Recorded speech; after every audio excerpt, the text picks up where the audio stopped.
I found out that Bree might actually be a vampire.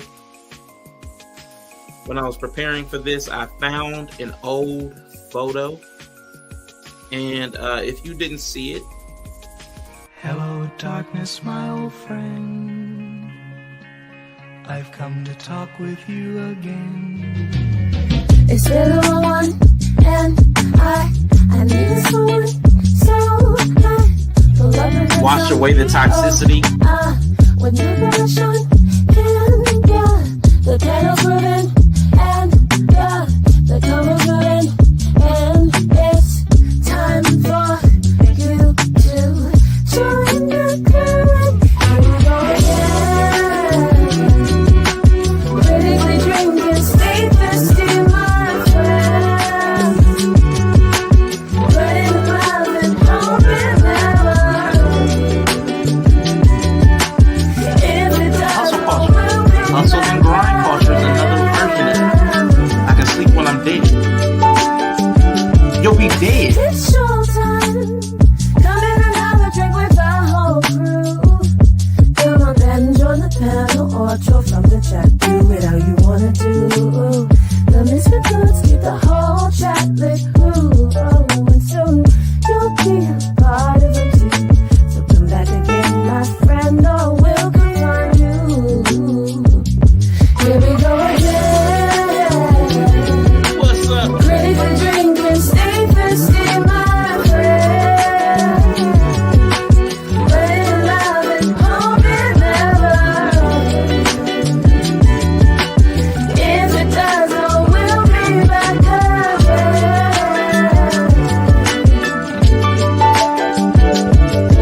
Now let's make one thing clear. Because of you is why we're here. You give us life, you give us love. That is why we hold you dear to our heart. Come and join the show, 'cause we need you to grow.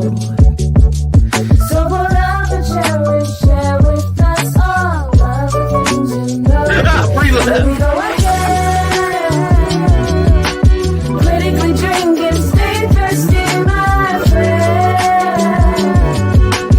Burning in love and hoping never. If it does, oh, we'll be back again. And like the song say, hey, don't, I will come find you. Easy way. Or the hard way. You gotta loosen up that body, honey. I challenge you to Like, my nigga. Subscribe, my nigga. Yeah, you might as well go ahead and do that, man. What's up, everybody? Go ahead and do that for me. Oh, Wait, what Invite is you. happening? Okay, can you hear me? yeah, you are heard. I had You to are move at the heard. last minute. I was gonna cam up. I'm sorry, y'all. You are sorry, but that's okay. That's typical of women these days. That's all right. That's all right. It's fine. Right on top. Yeah. Go ahead and Right. give you one of these. Bam. That's what you deserve. Listen, y'all need to talk to y'all friend King about that, okay? What up, Dury, my guy in the building? Don Frank got 20 minutes left on lunch, so we got to do a lunch rush. Got to do a lunch Okay. rush, man. Let's get a little 15-minute I say bust down. Quickie. Wrong terminology. Yeah, let's get a quickie in for Dawn. A quick cap, a pre-cap, and in Yeah. Appreciate you, main mod in the building. All right, so if we were to do a TLDR, a too long didn't read, we're gonna hit Dawn up for lunch, man. Oh shoot, that's how quick it was, boy. Man, yellow move. Dang. You say quickie. He might have strong pull-out game. That's pull-out game right there. Woo! You said quickie, boy. That dude came and went. Jesus Christ. Okay, so He ain't listen, playing. he ain't playing. He man, listen. Don said he get it in quick. He was in and out faster than I could even get the words out. Jesus Christ. I definitely don't do the long text either. As soon as you was like too long didn't read, I was like, yep, that's my sign. Yeet. Ooh, yeet. Dang, man, but listen. Woo, boy, that was funny. But listen, we're going to talk about the am I the asshole in the room, the Amanda Seals conversation, because man, we've realized through practical application that people don't know when they're the asshole. Not just Amanda Seals. This applies to people in your everyday life, and you know people who are strongly identifying with people that either camped up with Amanda Seals or Shannon Sharp. And guess what? They're both assholes, but differently. But we're going to talk mostly about Amanda Seals. If anybody needs me to both sides and talk about Shannon Sharp, I can, because I don't like him either. But y'all, Damn. we need people to know when they're the asshole. And there's some very serious problems that are going on in society. I think a lot of it has to do with social media. But to give it a TLDR, I'm just saying my piece real quick. I think there's a lot of energy vampires right now. And what they are, they see people like Amanda Seals and they see her verbosity. They see how grandiose she is, but because they feel so lowly about themselves, they are clinging on to her energy to feel good. So they're all like, we love Amanda Seals. It's because you're feeding off of her energetically. That's my little quick theory. But let's go ahead and jump in, Brie. What do you think about this mess?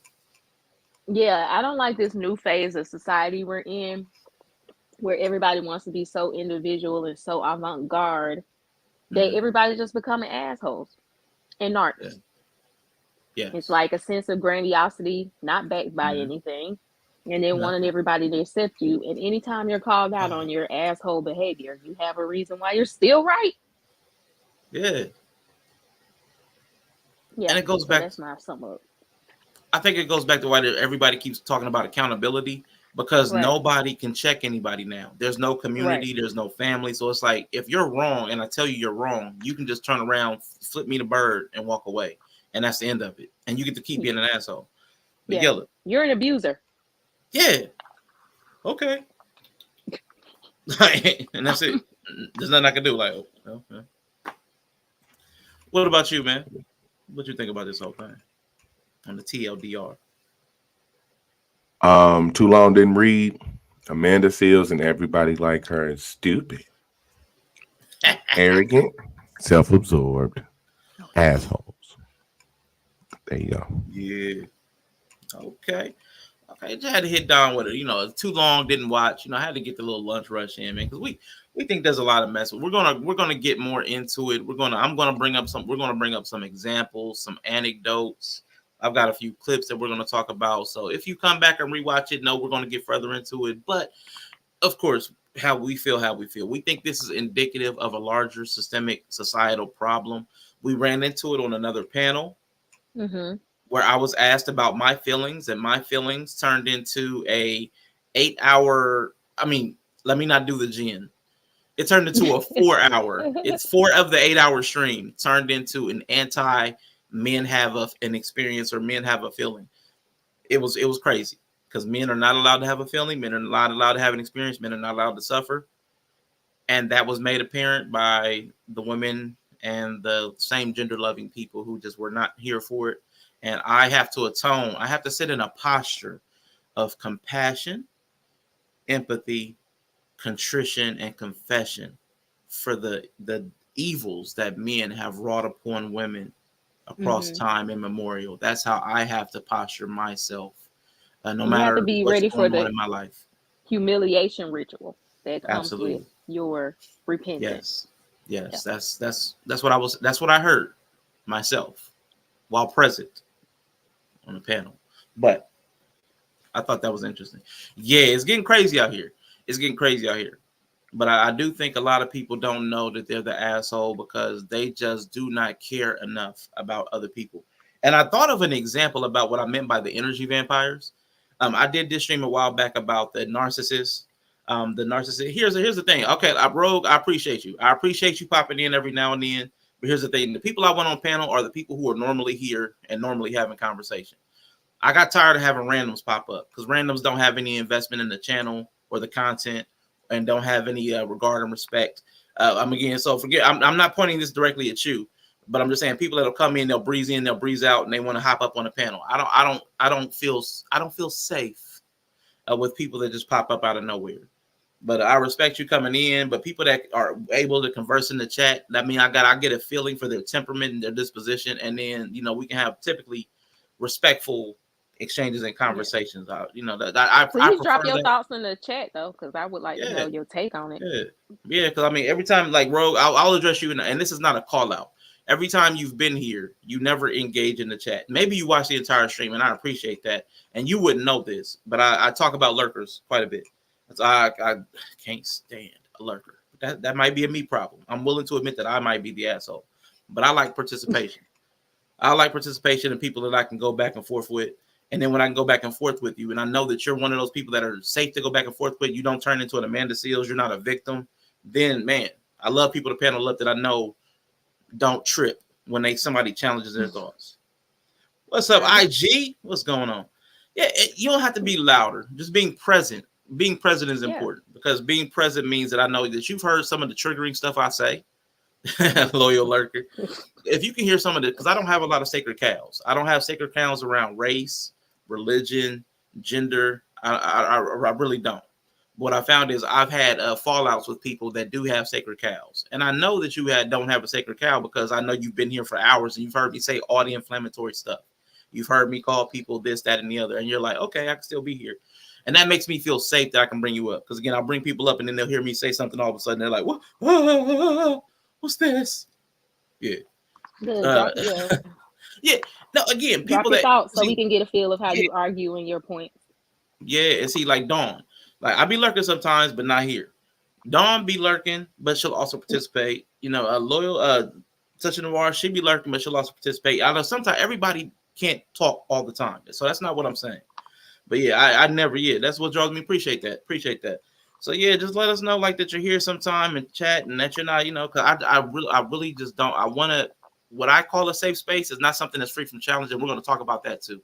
A place that's safe is not a place that's free from challenge. A place that's safe for me is a place that even when you're challenged, you're still safe as a human. Like that was the thing. That's my whole premise and problem with the whole Amanda Seals conversation is that challenging does not make you unsafe. Challenging you does not make you invalidated.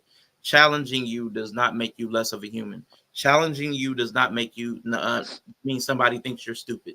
So you should be able to challenge somebody wholeheartedly on their ideas and their concepts without being told that you're attacking them. And that when people that fall back into that victim stance, oh my God. And that's what Amanda Seals did. Just, bring that back.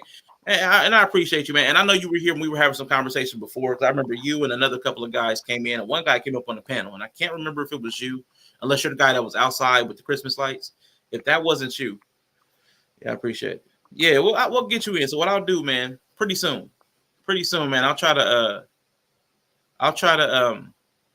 get an open panel. I'll do an open panel. I try not to do open panels because man, it gets hard. It's hard for me. But but I'll get an open panel, man, because you've come a few times and asked to get into a conversation. So I'll make sure we get you in one, man. I'll definitely look out for you. I even flipped the food table at the barbecue and still allowed, but absolutely, Dawn. You always, but again, and shout out to Chef Shapino, man. That's where I met Dawn at, over Chef Shapino's. Chef Shay Shapino. Appreciate you, man. Hope everything's going well with you, man. But yeah, it's definitely a thing. And I think people are really just losing it. I think people are losing it, and social media is helping it. And this is where the misogyny comes in. I know it's classified as misogyny because I think differently about women than men.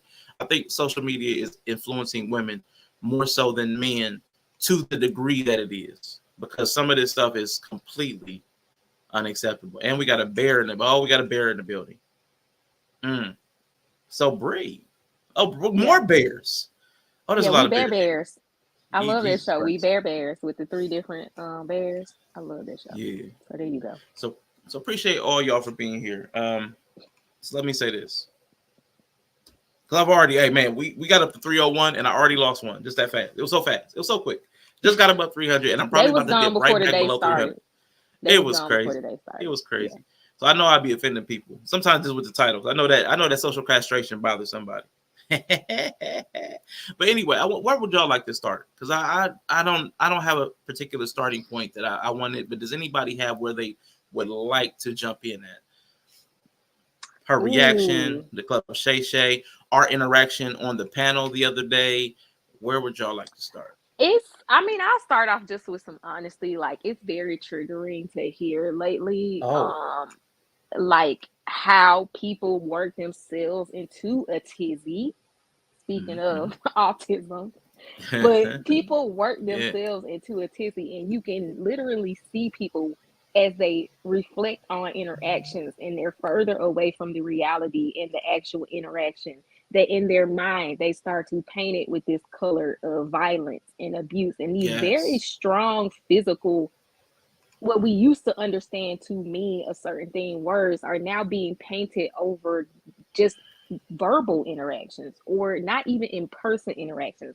I mean, it's even beyond Ooh. it now where there's people are painting those words over how they feel about a situation. It may Mm-hmm. not even be no one was raising their voice. And it's just like really Yeah. triggering for me to hear it because it's crazy. It's just crazy to hear people like recant conversations or situations with such like I'd be like, was I watching the same thing? Like it's just really Mm-hmm. like delusional. It's like delusion. Like No. that's the best way to put it.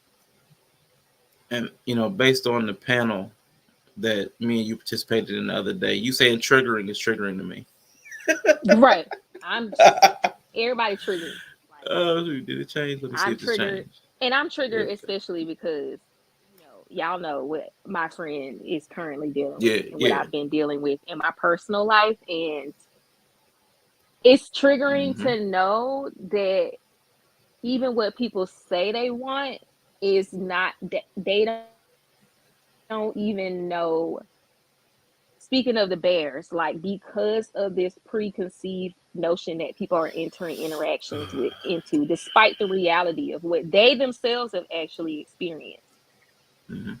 like it doesn't matter what you do, you're doomed. I know, like I'm a nurse, and there's this thing where when you're like maybe for instance a rape, you're like a sexual assault nurse and you do like rape kits on people and stuff, and they talk about you being traumatized by the stories of your patients, and then you have like secondary trauma even though it didn't happen to you.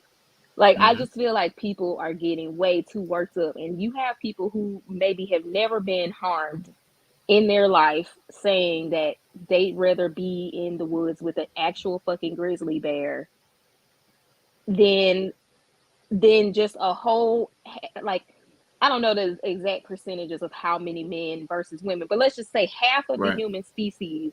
You're basically saying you feel like at any moment it's going to attack you to the degree in the same amount that which a wild animal would attack you. Like if and Mm-hmm. the person asking you is a man who is not Right. harming you at this very moment. Like it's kind of crazy. Man, it's really stupid. I heard AI created that question. No, that's true. AI is destroying everything already. No, AI just picking up on the patterns based on the I'm gonna move people you it's up here. engaging Know with. where the I think comments the be over AI me. is just picking up that feeling. Yeah. I was gonna say, and there's nothing AI can do without human influence right now. We are not That's at facts. AI doing its own thing right now. So some dumbass put that in Chat GPT and got a Mm. response. If that's the case,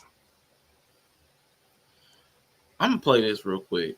It's real short, like a few seconds. It might be like 20 seconds, 30 seconds. Hold up. I had to make the pun just a little more official. I had to go throw on the Bears jersey, You put make the on the pun bears. just a little more official.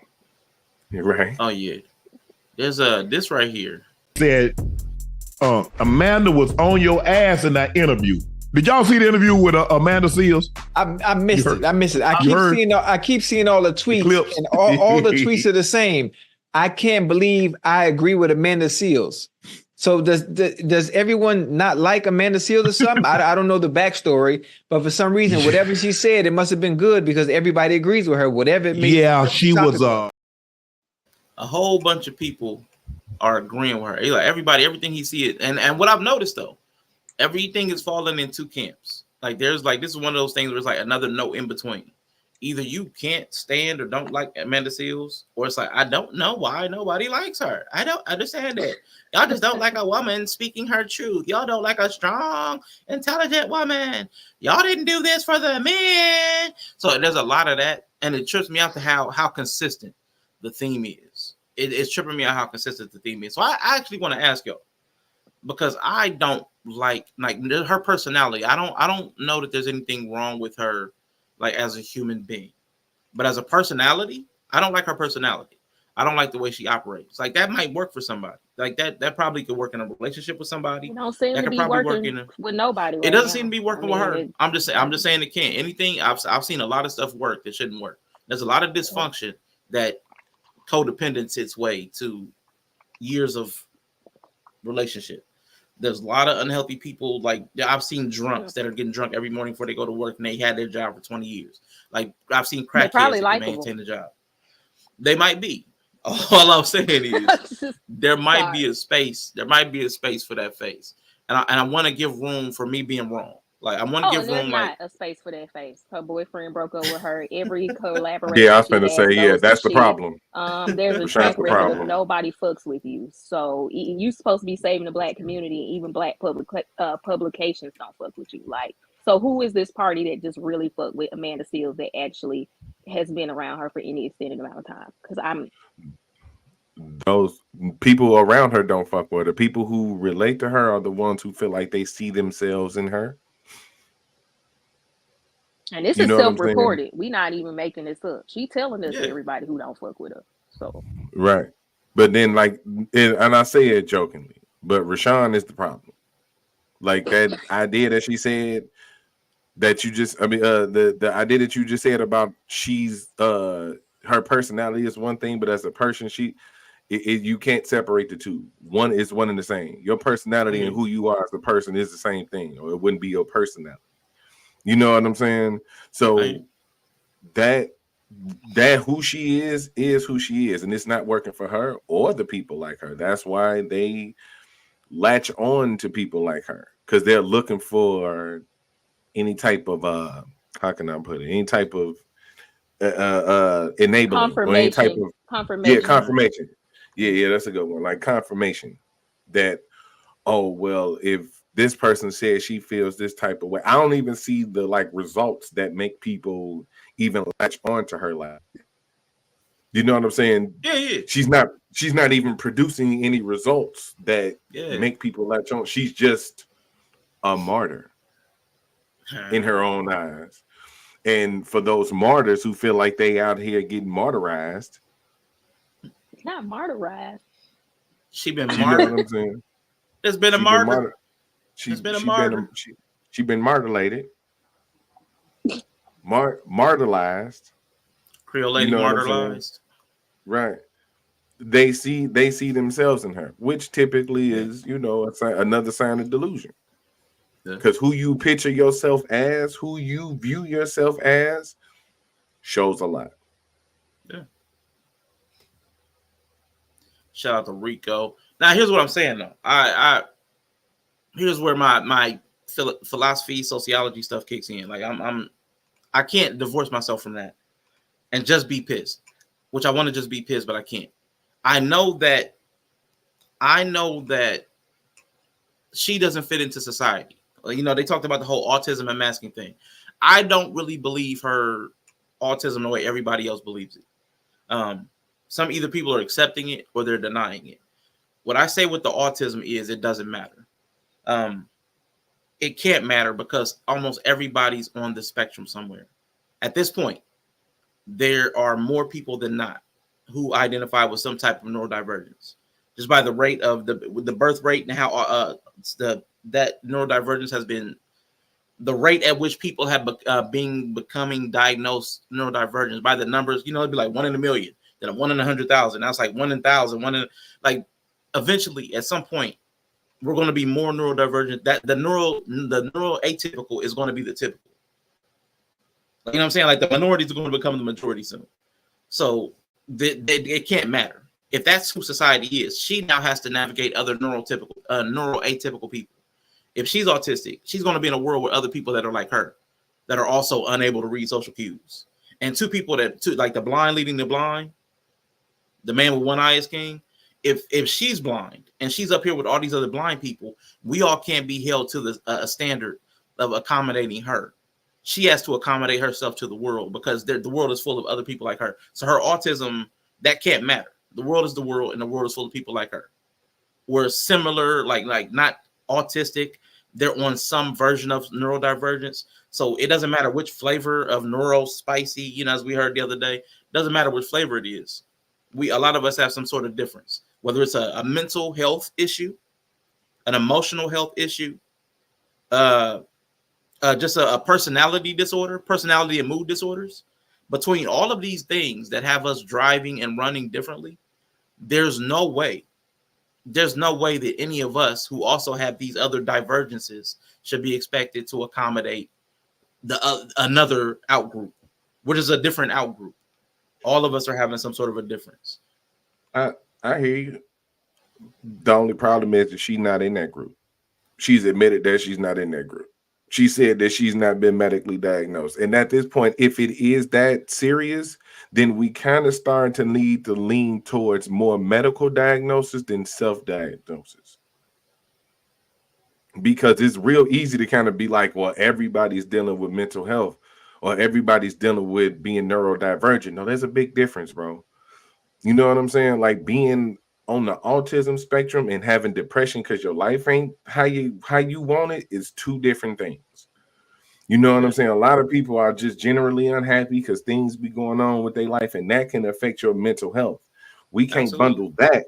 We can't bundle that with somebody who has a chemical imbalance, like a actual built-in deficiency. That can't be the same thing because one can pull themselves out of it. One can change the environment around them to make it work better for them. One can change their situation. The other one can't, which is why it is so difficult for people on the spectrum to navigate through society because they can't just improve their situation. I think the 100%. bigger issue for me, though, is that she's not either one of those people. She does not suffer with this condition because she said it herself. It's not something that she's even diagnosed with.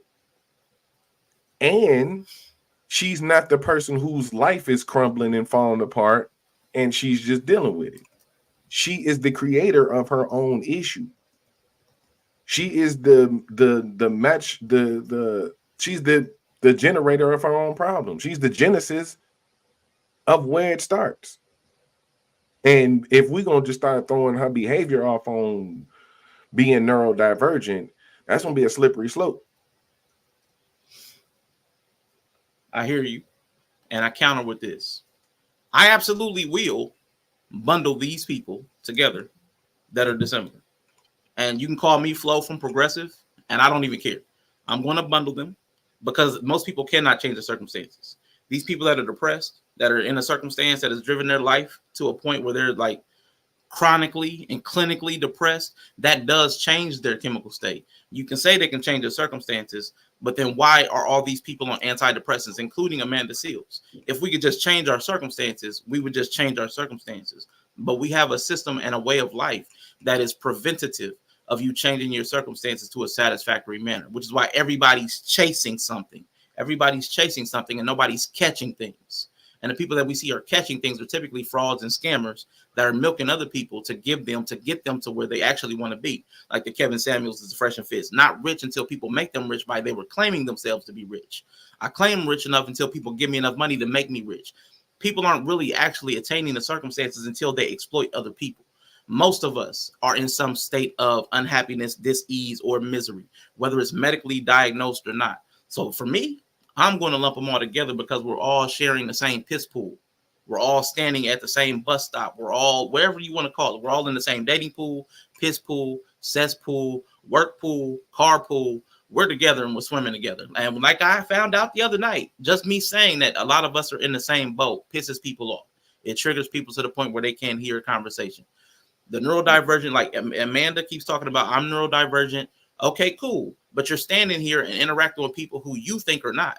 But they just haven't told you their diagnosis like you hadn't told other people your diagnosis. So everybody has to now be considered possibly going through something, which is where we get to that whole grace piece. If you're going to say that you deserve grace, then you need to also extend grace because you don't know and nobody's under a mandate to report their condition of their life, their mind, or their health to you simply because you're having a negative interaction with them. So like I will continue to put these people together. Go ahead, Brie.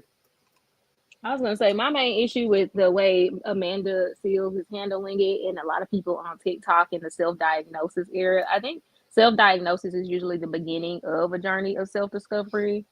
But what I find is it's not really being a tool where people, because people are like, she's asking for compassion. She's not asking for compassion. I didn't hear that communicated at all. It is a power grab for a lot of people, and that's my whole thing that I don't like about it. A lot of it isn't some self discovery. It's like another way that they get the authority or the upper hand in exchanges. Why you can't hold them accountable? Why you can't critique them? Yes. And that is my issue, and that's why I think medical diagnosis is still important because it's like that thing where they used to say you go Google your symptoms and you have cancer. Yep. There are Happened to me other 30 things times. that Amanda, narcissism and autism a lot of times can be very close as far as if you're just looking at it as a lay person and you don't have all those assessments and expertise, you could mistake them because there are some things that they maybe share as how you experience them, right? Mm-hmm. And it's the same for getting a diagnosis. So it's like, I think if you're gonna, once again, I think for people who, because autism is a spectrum, so we, rest in peace Summer, we know Summer was on the spectrum, right? Mm-hmm. And because she got formally diagnosed, she also had more information about Yeah. specifically where she struggles. And so that Yeah. information actually helped her because she didn't just get to be an asshole and say, well, I'm autistic. Summer knew specifically where she struggled with her particular autism. So she's like, Yeah. I'm not good at this one thing because I know this. So if I'm having an exchange with you and I'm struggling here, it's probably me, right? And if it's not in her area where she has been told she struggles, then she may have grounds to say, okay, this isn't me. Maybe this is you, or this is, whatever. So there's value to getting medically diagnosed because you get more information than just a label, So I'm okay with it being self discovery. We've taken our own assessments in the Discord and stuff like that. Mm-hmm. But if it's crippling enough to you where it's stopping you from being able to have the things you want, why wouldn't you go forward with the medical diagnosis? Amanda Mm-hmm. Seals has been able to achieve a lot, even if she's a person on the spectrum. She's been able to do well enough to be able to get in rooms that people who really are maybe on the farther side of the spectrum can never even dream of getting into. They're just too socially awkward Yep. or struggle. So, I don't think she now gets to get a pass on all of her social behavior because now she's telling us she's autistic. And that's kind of how I decide to what degree I hold them accountable for their social, interactions. Yeah. I rock with that. Now the victimhood is all about power thing. I thought that was dope. I had a video too about that, and I have it if we want to play that later. And also, I just think it was interesting how she has she has a grouping of things that she can pull victimhood from. Like, I it's not like I said on the panel the other day. We were over on Conscious TV, and like I said on the panel over there, it's like I get it. Like the intersectionality thing, I get the intersectionality of being black and being marginalized because you're black, being marginalized because you're a woman, and even Amanda Seals being marginalized in some degree because she's biracial or whatever, however many layers of uh, marginalizations you want to put on, I can accept that. And even if you want to throw on this one, because people kept challenging her blackness, people kept challenging her, how she operated as a woman. So I guess that didn't give her enough cover. I mean, again, this is my Right. opinion, how I feel about the way she moves. So she wanted to Right. find something that felt bulletproof, and it's still not Yeah. bulletproof because of the way she delivered it. So it's like she's there's nothing that's going to protect her from accountability or like at least having to look at herself. And then when she finally did, she finally was like, you know what? And she told some lies too. Let me tell let me go before she says that she admitted that she could see why people don't like her. She said a lot. Most people, she said, I never had the ability to look at an interview of myself and look back and see how I come across. She's been in media for years. Right. She's done She does interviews stand for up. years. She does stand up. You can't tell me out of all the interviews she's been doing for the years, she did interviews for Insecure. She's done interviews for her stand up comedy. I found one from 7 years ago where she was on the Karen Hunter show. and this is the first time she stopped and looked back at herself and was like, "Oh, I can see how I come across." I'm like, that's a lot. But Right. once you see how you come across, and then you're like, "Well, I see how people cannot like me, but I don't want to change any of it." Well, now you're the asshole. And That's that's when the I said asshole. you're an asshole. That's when you became the asshole to me. Mm-hmm. That's That's when you ridiculous, man. became the asshole. Like, Yeah, you're an asshole now. every every aspect of our misfortune can't be used like that. Mm-hmm. You know what I'm saying? So it's kind of like looking, Others. yeah, it's kind of looking for a reason to blame everybody on why you act a certain type of way. Right. You And this she crying did. bear. This crying bear is And the killing me. Jordan, it's a Jordan bear. It's the oh, that's the It's the Michael Jordan Jordan. face. It's the Jordan crying. It's the Jordan Oh crying my face god, on the I bear. hate you. It's so bad. I'm mad we all got bears right now. This is terrible. Yeah, I'm just man. saying. Bree, Well, you see, my bears are very cute and friendly and hug Yeah, up. cuddly. They Yeah. Bree cuddly. bear. Yeah, Bree Yeah. bear. I You Mhm. know call what? seals, which seals are technically bears. Watts has a great point because this is Mhm. true too, and this is the other thing. Like I told Conscious, like I see the same things going on with Amanda as I see with him, but I like Conscious. Right. It's not that she's the asshole. It's not the asshole. It's the people that pretend not to be asshole because she keeps talking about I'm likable. I don't know why people don't like me. Blah blah blah blah blah. They just can't handle my bigness. I'm so amazing. They just can't handle it. My confidence makes their insecure itch. Like, I'm not gonna dim my light. They're I'm not. Yeah, intimidated by her because she's so Yeah. intelligent. yeah. So it's like everybody has to have a problem. Like they have to have a deficiency to not like you. Like Mm. I don't. And how could you not? How could you not be able to flip that on its end? They can't not like you because of a deficiency with you. Like if you can see, if you can perceive a deficiency in them, how can you never perceive it? I've never heard her say, "I have a deficiency." And I have the clip where she responded to herself, like, "I can see why people don't like me." And she talks about and gives positive spin on every single trait. But go ahead, Mhm. Yella. I Mhm. saw you. No, I was gonna say this kind of shows that you really can't classify everything as unapologetic. You can't be unapologetic about every aspect of who you are. You know what I'm saying? And it's a reason why most asshole we use the term asshole loosely. Loose assholes. Okay. Oh, If you want to call them. Jesus. It always come back to butt stuff. This is critically drinking. Why did you not figure it always gonna come back to butt stuff? And this ain't to say this ain't a response to that because I was gonna say this before that comment came up. Most people who call themselves assholes aren't. You know what I'm saying? You know, real assholes. They Mhm. don't have a lot of people around them. They don't. They generally don't have a lot of people around them unless they rich, got some money. It's unless it's a resource getting pulled off of them. Mhm. You know what I'm saying? But most people who carry themselves like assholes don't have a bunch of people around them. They don't show likable traits to anybody. So most people around them are experiencing them. You know what I'm saying? So it's it's an interesting take because people want to also wear that as a badge too. They want to be unapologetic, but Yeah. you also stepping on people's toes. You want people to be you want to be unapologetic, but you want people to be apologetic to you.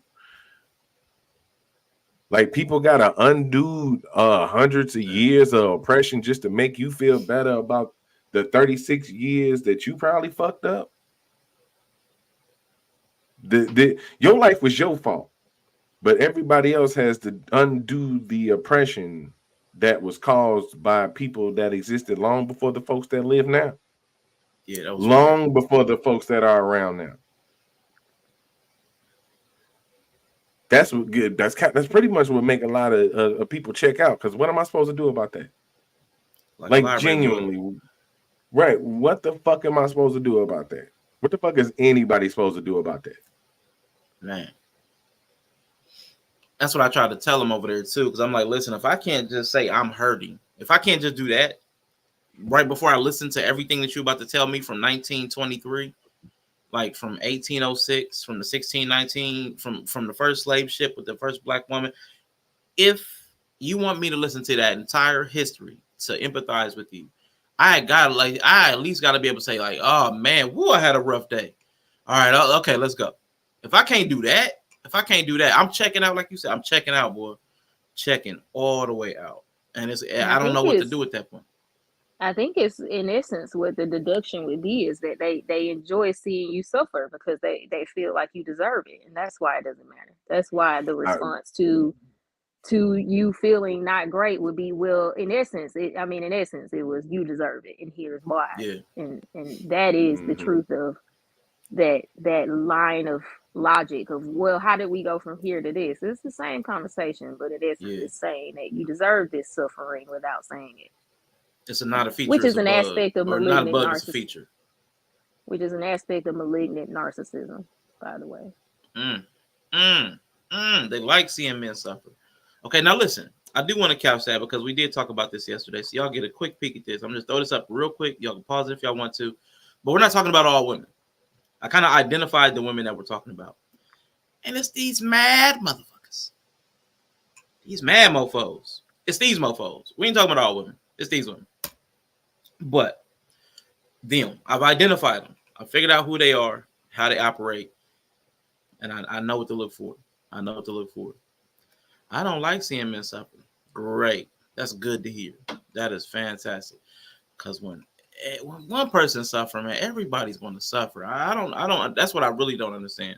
The desire to allow or see one person suffer, and you're still suffering. It's like misery love company type crab in a barrel mentality. It's the weirdest thing. No, because you can't be in the water with them though. So I don't know if they like company. But check out this mind fuck, right? On this side, we have you need to suffer and repent for everything that you did to us. But then on this hand, we got you need to gain power and leadership so you can fix the systems that you supposedly have participated in. Yeah. So how we supposed to grovel to you but find enough power to dominate this system that's fucking us all up? Yeah. It's So I'm supposed to grovel to you. Absolutely. Which is at the end of the day, I think a lot of this is about power. Once Yeah. again, Man, it look, always is. I'd rather just be in the forest with a bit. At some point, that's what it comes to. I'm gonna play that video about the victimhood. Now again, I know we like to use the word triggers, but there's something in here that I know I used the word dog whistle the other day, but there's something in here that lets me know that they're talking about poor people when they talk about victim, but the principles apply to what we're talking about. Let me pull this up. I'm pulling it up manually. So if y'all need me to pause it, let me know. My name is Victimhood. I was born My in name the is Jella. How you doing? liaison between justice and need. When it came to victims, my father defended them, but my mother fabricated and glorified them. As a child, I found the louder I cried, the more attention I received. Attention was nice, but what I really wanted Attention is was wonderful. power. And I set out to find it. At first, I hunted tragedy. Tragedy that struck victims without warning. Some victims stayed with me, decayed with me, making tragedy the great central drama of their lives. Others left. I had competition, the so-called virtues. Optimism, self-esteem, pride, and worst of all, gratitude. Those who followed them survived and thrived. Worse, with the advance of capitalism, scientific and medical breakthroughs, mass production of the basic necessities of life, a rising standard of living for all, tragedy became all too rare. I needed a bigger market, a better plan. That's when I met collectivism, and he told me about great thinkers, like Karl Marx, who grouped people into classes. Don't get triggered, One Brittany. against the other. Fuck you. Exploiters and exploited, oppressors and oppressed, victors and victims. This gave me an idea. Turn grief into grievance. Find someone to resent, to blame, and to pay. I gave them each a card. This is your identity, your map, your IOU, which was really a they owe you. Cash it in for all kinds of benefits. Welfare, quotas, subsidies. Paid for by whom? Oh, the rich, of course. The happy, productive achievers. The men and women of, well, ability. The greater their ability, the greater their social justice obligation. The irony is, they fell for it. They gave me their sanction. But there was one person who did not agree. Her name was Ayn Rand. She fought back. She wrote books like The Fountainhead and Atlas Shrugged, where men of ability refused to sacrifice themselves at my altar, pursuing their own happiness. Selfish, don't you think? And too much hard work. Instead, I offer a safe place, entitlement, and the power to silence anyone who disagrees. The great thing is there's more than one way to play the victim card. There are many grievances. That's Amanda Collect Seals them at the all. top. You'll never be a victor, but you can always be a victim. Dude, why are you like this? Come on, this Amanda Seals. That's Amanda Seals at the top. But now when I Nigga, saw it, I was like, okay. I was invested like a motherfucker. The art style, Yeah. I'm like, shit. Yeah. Can we stretch this story out some more? I'm finna sit down. grab me some Attack on snacks. Titan. Yeah. Yeah. I thought it was dope because they talked about a lot of the topics we were talking about as far as like you talked about groveling. And she had talked about the power like to silence people and having people grovel underneath me. Like I thought that was interesting too. I mean, because it is a power dynamic. It's power bottoming. Yeah. It's being a power bottom. You're the victim. You're at the bottom. You're under everybody, but you want power. You know what I'm saying? You're ceding power from down there. And check this out. I seen where you was going with it because you pointed out the wealth aspect of it, right? And how they painted victimhood and the people who benefit Getting from welfare. victimhood getting subsidies. right. No, right, getting subsidies that are funded by the rich. Right? Yes. But check this out. Check this out. Yeah, you about to flip it. I see it. You about to flip it. Yeah. Because So I flip that baby. with Flip that us, baby. with us, it don't matter how rich you are, you're always able to play that victim card. Because we sat up here and heard Master P Yes. complain about patty pies getting more attention and trying to quote unquote wake up people to the business process. When we did some more research and Patty got the deal of a lifetime with that fucking deal. Patty got a deal of a lifetime with that fucking deal. You know what I'm saying? And he's mad because her pie is in the front and his cereal is in the back. And why am I not getting pushed like this? And you got to educate yourself. So he's building propaganda on why you should make a deal like Patti LaBelle made. Is she not? What's the speech? Ain't I a woman? Ain't she a successful black person? Why you ain't following her model? Because you need to be held back so people can come support you. Because all them folks were sitting around in the room like he revealed something so terrible. She don't, oh my God, she don't even own the brand. She only owns 20%. That is great. Her company doesn't have to handle a lot of the things that Walmart can handle. Logistics, distribution, product placement, advertisement, all that shit. All she got to do is produce the pies. And she probably don't even have to do that part. Just get in the recipe. Just take an updated photo every 2-3 years. Yeah, I'm like, she Come probably ain't doing on, much at this man. point. Yeah. Come on, man. She made Patty since them pies been out, and she got a macaroni with them too. She had quite a bit. I haven't So tried the macaroni. yeah, she's got between them two items alone. She's generated over $220 million in the last couple of years. Like, what are we talking about? Like, how is anything about that deal bad?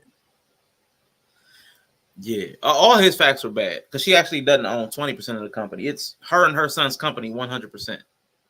Right. And she took care of the manufacturing and she did the distribution. She's actually licensing her product to Walmart. Or that's probably not licensing. Might So not be it's the like right a word. licensing. She's putting her product in Walmart and then they're selling it.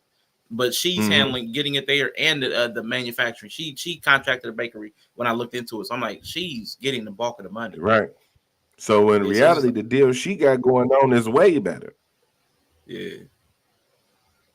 That's black folks. Yeah. That's victimhood. That's victimhood for the people who can't when it even, don't go your way. What type Right. of victim am I right now? What can I blame? What card can I cash in? And it's always something if you black. I mean, if you black, you can blame white supremacy. Then if you're a woman, you can blame this. You can blame. It's always something you can blame. And then if you go ahead and say you neurodivergent, you could just blame neurotypical people now. Man. So I mean, shit. And that's now that's like the what do you even? Yeah. But see, but they found something. They found something they thought would be foolproof though. Because like, okay, if I don't have to go and get a clinical diagnosis, I can just say I see the traits. Nobody can question that because I'm the expert of my own experience. And that's so nobody can into the question psychosis, which is why further I'm into the so psychosis. Like pushing medical diagnosis. Please, we do not need to not push medical diagnosis because it's not going to be. It's going very badly, and it's going to keep going bad. And shout out to Rico. I agree with you. That's the problem I did have with the video. I can tell it was poor shaming because the rich get way more subsidies and welfare than poor people do. That was my problem with that one. I was like, propaganda. Yeah. I smell letter. I smell letter. I mean, everybody's just everything now, you know. Oh, everybody's everything now, and it's just not great. I mean, it's like mental health is the new spiritual thing, where like people have become experts in their own spirit and all things spirituality, or their own spiritual experiences are the highest authority now, and it's like mental health is becoming that. Yella had an idea. Check it out. Multiple streams of victimhood. Yeah. Multiple streams of victimhood, boy. Man.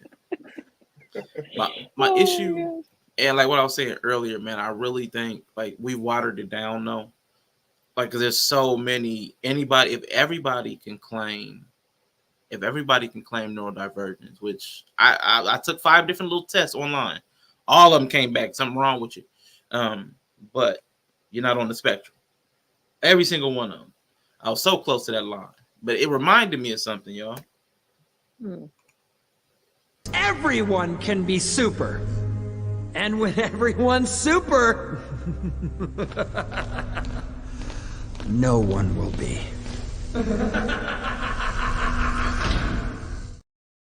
He's trying to help y'all. See, he not a villain.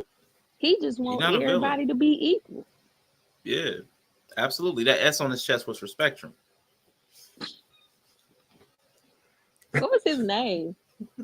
Spectrum. Syndrome. It was Syndrome. It was Syndrome. It was syndrome. It was syndrome. It was syndrome. Syndrome. It was syndrome. Yeah. He trying to make everything a syndrome. Super syndrome. Yeah. Journey could go. Not Disney was spitting. Disney was spitting. Mental health. I think we still need mental health. Healing. I think healing can go until people can track progress. You cannot say healing unless you can track progress. Because you can't be healing for 30 years. We need provable from the same healing. thing. Yeah. Yeah, we need provable healing. If you can't say I can sit in a room with a man and not piss myself, If you can't say that, you're not healing. Yeah, and you can't come up to that conclusion because you've healed. Like if you come up to that conclusion, you can't be like, I've reached that because I've healed and I've learned about myself and figured out who I am, and I've come to the conclusion that I'm not safe. Get your ass the fuck out. Bad like sexual internet. That's not a conclusion of healing. I'm using all those terms. And that's the problem. You're the asshole, Quantum. Yes, you're the asshole. Quantum is self-proclaimed asshole, right? Yes, he is. But that's the thing. Like people that can admit that they're an asshole, people that know that they're abrasive, people that know they're going against common culture or norms. I'm okay with that. Own it. That's my only thing with when Amanda Seales lied and admitted she lied without admitting she lied. That annoyed me. Matter of fact, let me pull that up. I'm gonna pull that up. When she said everything but that I lied. Let me see. I had to read. I know She that's in my she little. not. Quantum said she not an asshole. My bad. I mean, you always say you carry don't any care what nobody stones. thinks. So we're gonna have to define what Okay. we mean when we say She's in a that. field where all those matters. Oh, that makes sense. I surely am not. You are surly, but I know you meant surely. You are surly, by the way. She's surly. Okay, there you go.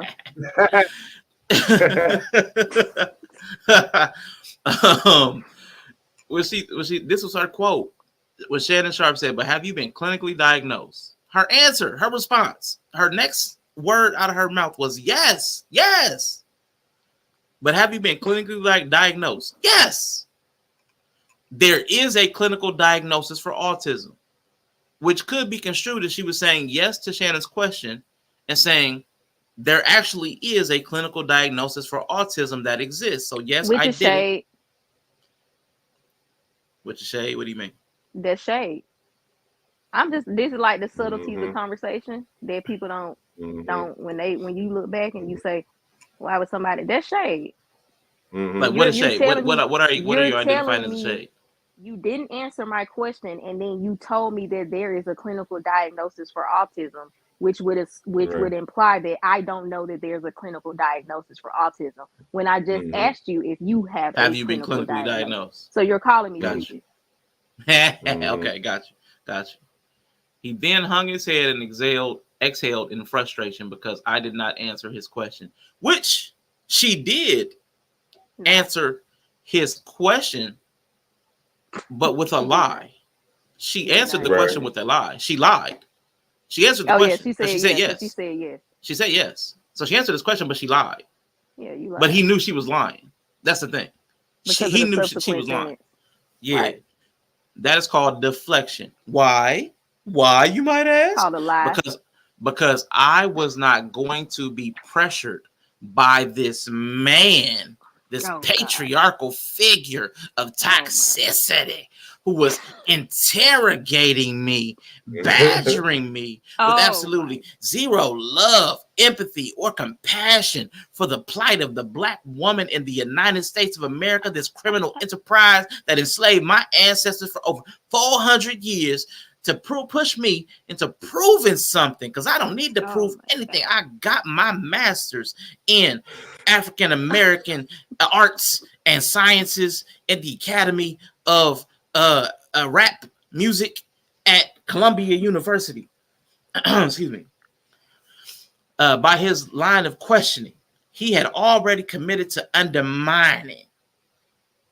I understand my response may be confusing because you said yes to something that was a lie. That's not confusing. Right, because you lied. But I understand my response may be a lie. That's what she said. But I'm clarifying it as I did in my live, and that is enough.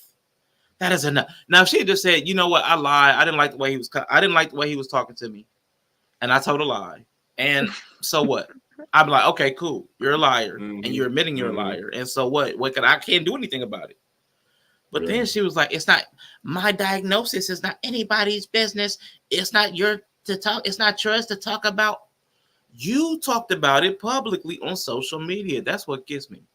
You announced it on his interview. Yeah. That he wasn't even bringing you on there to talk about it. Crystal chick. Based on her logic mention, I'd be allowed to interview women. And that's My next thing, I'm trying to work. I'm working on the test. Men should not deal with certain types of women at all. We should not deal with them in public. There should be some segregation. It may sound extreme, but it's not safe for men. It's not safe for men to deal with certain types of people because they're gonna throw a charge at you the first time that they're uncomfortable. Yeah, She she's started not a talking about safe. an She's not a interrogation. safe person. Yeah, She could have just got up and walked away. She could have just got up and walked away. When did voluntary interviews become interrogation? That kind of language carries a type of force with it, implies force, and that's problematic. right. It implies holding you against your will and force. And I think that's what brought us to our "Do you know when you're an asshole" conversation, because we had that same thing when we were kind of going back. We were doing the AI thing, and we did the small talk thing, and I noticed that the conversations were more of an interrogation, but it was the energy the person was bringing into. If you're bringing a certain energy into it, a supposed conversation, it can feel like an interrogation, but that's more of a you thing than the other person. Sir, what up, Shags in the building? Yeah, she's definitely trying to weaponize gender. She's trying to weaponize her claim of being autistic. She's trying to weaponize all of that to silence people. Like we played that victim video. She's trying to silence anybody that would disagree with her. It's a power ploy. She's power bottoming, and it's not going to work with her because she's got a track record. She's the girl that cries wolf a lot.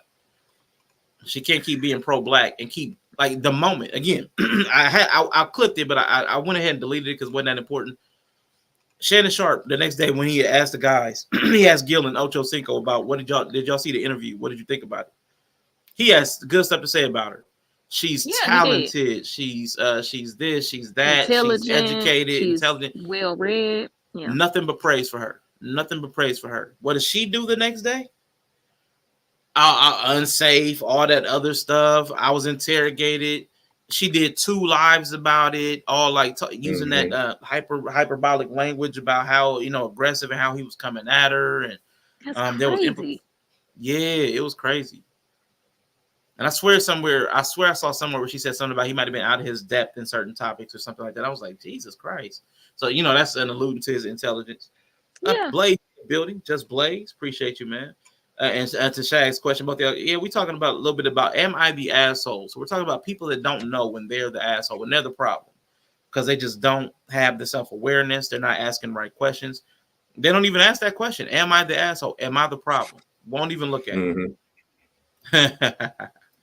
Can you interview? Can you Google interview versus interrogation? That's why it was supposed to be a conversation. That's why she a fucking goof troop, but she wanted to come on there and lecture. Ain't nobody trying to sit there and listen to you, yo narcissistic yammering, like that one psychologist I watched called it. He's like, narcissists tend to yammer.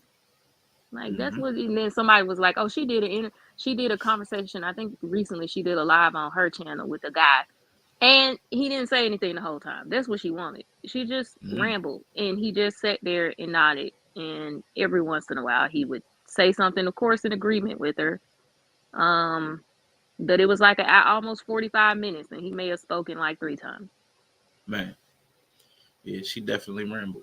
Yeah, she's definitely the common denominator. You can't be having this many years of issues with every black man, and that's the other thing. And that's why this is the reason she can't hide behind race and gender anymore. This is why she needed the third path, because she's pro-black, but everybody that she has issues with are black people. So you can't keep saying it's racism when all the people that dislike you are black. Then all the people that are removing her from Hollywood and don't want to work with her are women. Issa Rae, the Grammys, the Floetry, these are women. So you can't keep talking about sexism because these are women that are putting you to the side. So you've lost your ability to claim victimization by blackness and womanhood. Well, I need something else. I've got to be a victim some kind of way. Oh, I'm neurodivergent. I'm on the autism spectrum. I'm trying to tell you. And if that gets invalidated, if we found out, like her mom came out like, no, we've never talked about her being. I mean, and even if she is, all autistic people are not assholes. They're not. They're definitely not. They're definitely not. And I did Google. I went ahead and Googled that, Watts. It says the first thing that comes up, this is the first response. Interviews are designed to collect data and evaluate a subject's credibility in a non-accusatory manner, which he never accused her of anything, often to gather circumstantial evidence, which is circumstantial evidence of her expertise, her experience, her life. On the other hand, interrogations aim to verify already gathered information and reveal the truth in a more structured and sometimes confrontational environment. So this definitely was not an interrogation. I don't know what the hell she talking about. Amanda Seals, Shags. She the Lulu. Amanda Seals. Being an asshole is not good. Like, we just need to get back to also talking about why these things are bad and why norms are good and necessary and relatability is good. Being likable is good, and it's not the same as respectability politics. Yeah. You know, people are like, oh, respectability. No, being likable is a useful thing. You know, charisma, that used to be something that was good to have. It is good to be likable. You'll get further by being likable. You can still be likable and very much so yourself. So let's like stop pretending that anyone who is authentic or intelligent is automatically an asshole to everyone. No, you're just an asshole. Mm-hmm. I wonder what it is, because it feels like nobody wants to have to exert any effort to get along with other people, or to get like to excel in life. I want things from life. I want the world and people to bring me things and experiences, but I don't want to have to do anything to do that. I want to walk out. I want to wake up, roll out of bed, show up like that, and say whatever I want, no matter how hurtful it is, without considering the other person's position. I want to be whatever. I want to be raw and authentic, 100%. Raw. Dry, abrasive, rough. Abrasive, rough. It sounds like something, but sounds unpleasant for sure. It sounds unpleasant. I want to be that, and everybody's supposed to just offer me praise, attention, love, money. It sounds psychotic. It sounds like a break from reality, and I'm not sure what's going on. I'm not sure how we got there, like where the reasoning is. It never There is none, because they're psychotic. Yeah, I'm finna say it's they don't want to work. They don't want to work with people. They want people to work for them. It sounds like slavery. You know what I'm saying? So they want people. I mean, essentially, that's what it is. Like, they want people to acquiesce all of their resources to their needs, to their wants, to, you know what I'm saying? And they throw a fucking temper tantrum when they don't get it. Isn't that red pill manosphere? And it's the same thing. I think there's an equal side. There's an equal and opposite side to this. There's a sickness in the men's side and there's a sickness in the woman's side. I was able to identify it in the women, but it's really hard for me to focus and concentrate my attention on anything to do with guys. So I really want to sit down and develop the same type of ideology that I did for the women. But it's really difficult to sit there and think about guys. I don't know what it is. I have an aversion to it. So quick question. You don't like the men's? It makes sense. It makes sense, because people be like, well, why y'all don't worry about men's issues? I rarely care about how men act, because I'm not trying to build a relationship with them like that. Generally, men who we function together don't have to discuss all of that bullshit. We don't focus on them because they're not part of the process. We don't deny that it exists. We just weed them out. That's how it works. You know what I'm saying? For some reason, with women, they want to bring them in, change them, empathize with them. That's why it's like you heard that stroke session before motherfucker had the balls to even correct what the fuck somebody was saying. Because you gotta soothe their fucking genitals before you tell them they was wrong. But they don't understand that you're telling them they're wrong. They only enjoy the soothing of the fucking genitals. That's what it is. The ball stroke. The ball stroke. Ball lands. Ball lands. So I want to say sorry, go ahead. Yeah, his was already. Go ahead. We can come back to it. I'll get to it after, because Blaze was after Watch. I want you to. All right, cool. So would it constitute as a definition of interrogation you just read? And I believe you're talking about because you're trying to verify. That's important. Already gathered information. Yes, they do research to gather information, but he has no need to verify it. Like, there's no impetus for him to need to verify it. He's saying there's preparation there, but his aim is not to verify it. There's nothing that he gains by making sure that she says lines up with what he researched. So there's no verification process. It's saying I'm preparing so I can ask you intelligent questions. Like, so it's different. I want to ask you the questions that set you up to look the best, to look intelligent, to look insightful. I want to ask you things that are pertinent and relevant to your life. So I think that research, the intent of the research, is different for this, in my opinion. But what you guys think? Yeah, Nah, they're because not. he ain't never had that type of, and he ain't never had that type of presentation. His Club Shay Shay ain't never been a got you, Yeah, like I'm gonna get you, I'm gonna expose you kind not of like a thing. Gail The King niggas, kind of thing. It's like right? a combo He's with sitting. an uncle. It's two right. It's two leather couches with some yak on the fucking on the table, and they Yeah. sitting in front of you know what I'm saying, right? It's yak and black and miles and shit. I'm pretty sure niggas that smoke some weed on that. I don't know. I don't think they smoke weed on that, but like it's not even that type of because the people who've been on that, Cat Williams wouldn't have went on that. Let's be straight up because he don't participate in gotcha interviews. Yeah, you don't. That's why that's why the one with the old girl when he destroyed her ass on air went how it Oh, went because Wanda. she tried to Wanda that's why the situation with Wanda went how it did because she tried to do the gotcha.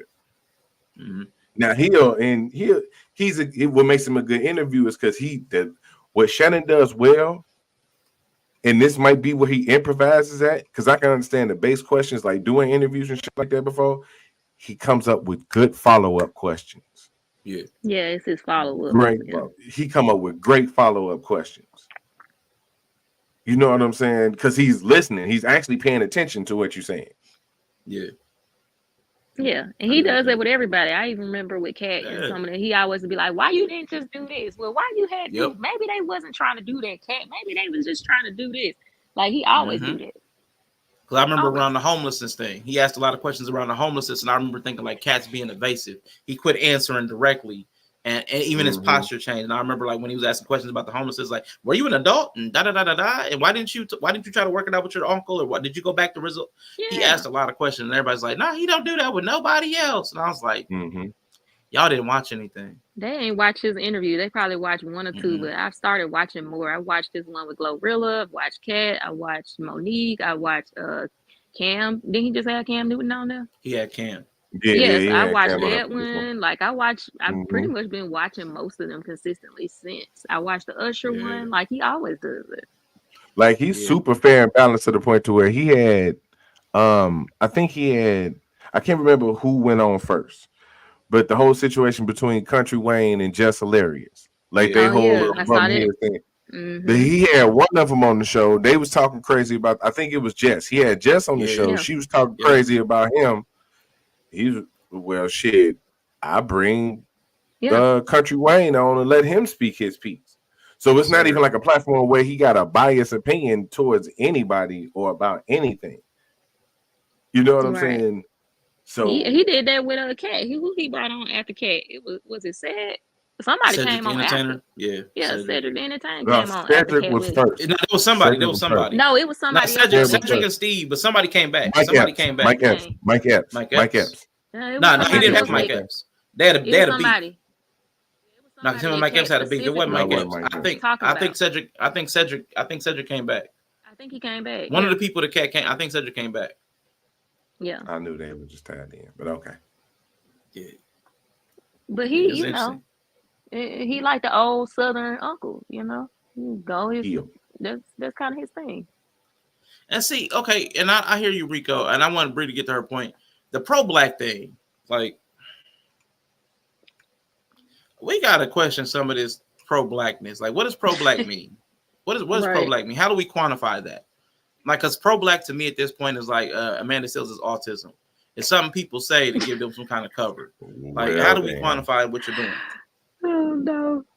Like, what is it? I mean, what? Like, I have feelings. I have feelings of positive. I have positive thoughts about black people. I mean, because if that's pro-black, then that doesn't mean anything. Or does he use his power and influence to elevate like black people? Like, even though everybody hates Tyler Perry, he does that. You know, I would say Tyler Perry is pretty pro-black. I mean, he tries to hire all black staff, and Even though Mhm. his the stuff he makes, some people say that's not pro black. It feeds in the stereotype. So like, where Yeah, does it become pro black and not? I don't. yeah. And I would just wonder. I wonder how do we think of how they conceive of blackness? Like, does he only hire black people because his that volume, that V in the top corner, Shay Shay, he's working under. He could have. I'm sure he had enough money and enough thing to start his own company, but he's working up under Colin Cowherd. That V is for volume, and that's Colin Cowherd. So all the money he's making on Shay Shay. Like, how pro black are you when you're a subsidiary of and subsidizing and sending a cut of your money to like where do we delineate the pro blackness? How you mate and date and invest in family? Like, how do we decide pro blackness? I'm just curious. I don't have an answer for that. I haven't. I don't believe enough in pro blackness as a concept for there to be a hard line. But I'm curious, when we say somebody's like very very pro black, what does that mean to you? So I For mean, the V is in the right, building. I'm kind of with Rashawn. I get the concept of it, but Blood. I don't think it's an intangible, a true intangible to hang your hat on, right? Because pro black could mean you do a lot of positive for pro blacks, or pro black could mean you Dr. Umar. So you know what I'm saying? Like pro black is on the spectrum, even if you're looking at it like that. There you go. You I know what I'm like saying? them words.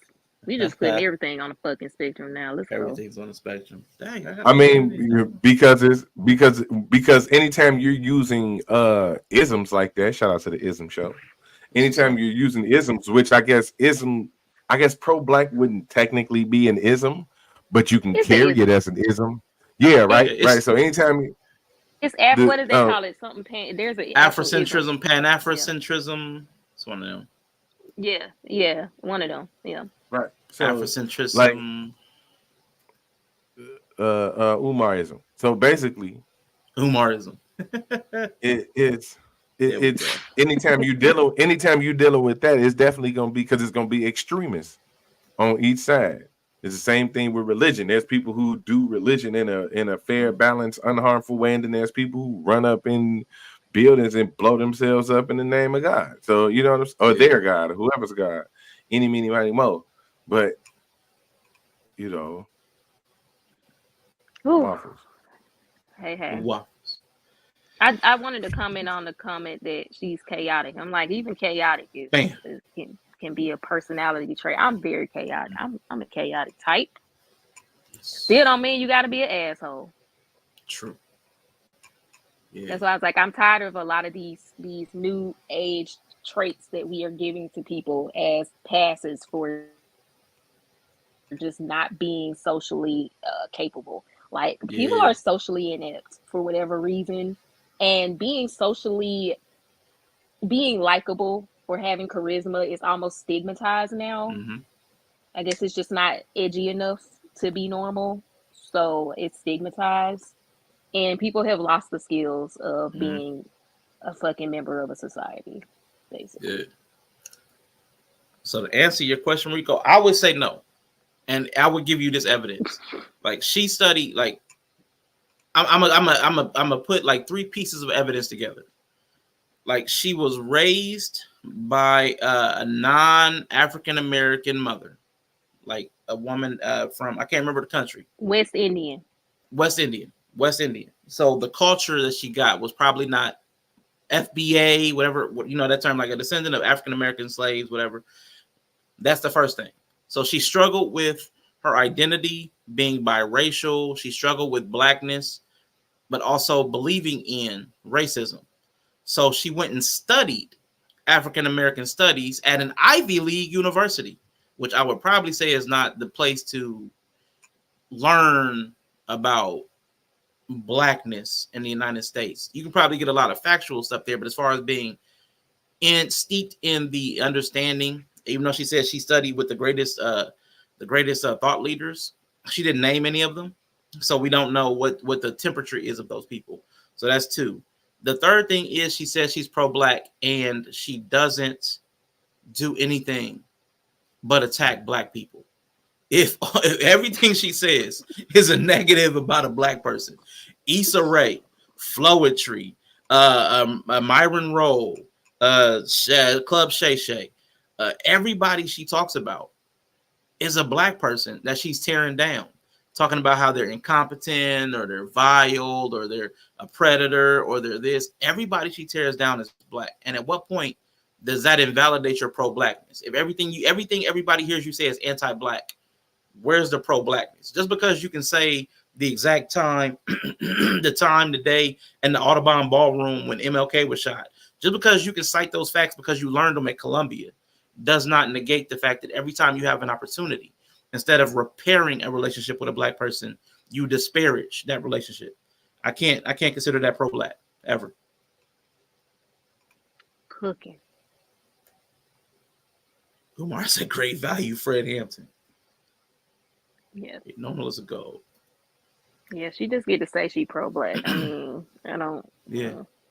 I don't know if it's I think it's an ego shield, Inya. I don't think it's a money grab thing. I think it's just an ego shield. All of this is she has a fragile ego, probably. There's a huge insecurity there, probably related to her race, or whatever, or people not accepting her, her not feeling accepted, all of that stuff. So there's probably I think it's more of an ego shield than anything else. Okay. So I get what you're saying. But holding black people accountable for boule behavior, is it boule behavior or is it they just don't like her?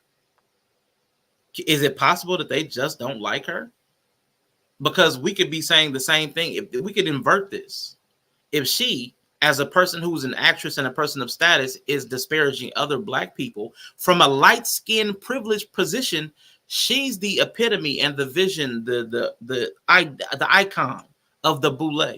The light-skinned black who's talking down on people like Issa Rae, the darker-skinned black who has a harder time advancing in places like Hollywood, where colorism is still a feature and not a bug. So if anybody's going to be seen as the boule, it would be her, constantly disparaging other black people who she looks down upon from her lofty perch of academia, from her Ivy League status. So I know we pick and choose who we like and we side with them, and then we give the other side these labels like coon or something like that. But I don't think it's fair. I think these are people having interpersonal relationship dynamic problems, and then we side with one or the other. But I honestly don't think she's holding anybody accountable. By calling people coons, that's not holding anybody accountable. That's just calling them out. That's complaining. There's no accountability. Like I was saying this to another person, another content creator, because they were talking about holding people accountable on the internet. And I was like, the very phrase hold people accountable implies force, because you can hold them accountable. You have some enforcement. We're not holding people accountable on the internet because we have no control over them. We can't govern their movement and how they behave. You can hold your children accountable because you can grab them up if they get out of line. But I can't hold Yella accountable. I can remove him from a stream. I can remove him from StreamYard access. I can't hold this man accountable because I can't hold this man. You can't hold anybody accountable that you can't hold. He can't hold this man. He said it right. He can't hold this one. He can hold whatever man he want. I ain't judging. Oh, come on. Everybody loves a bear hug. I can't stand it. Hey, look, I ain't opposed to being the smaller spoon. You know what I'm saying? But no, you got to be a feminine bigger spoon. You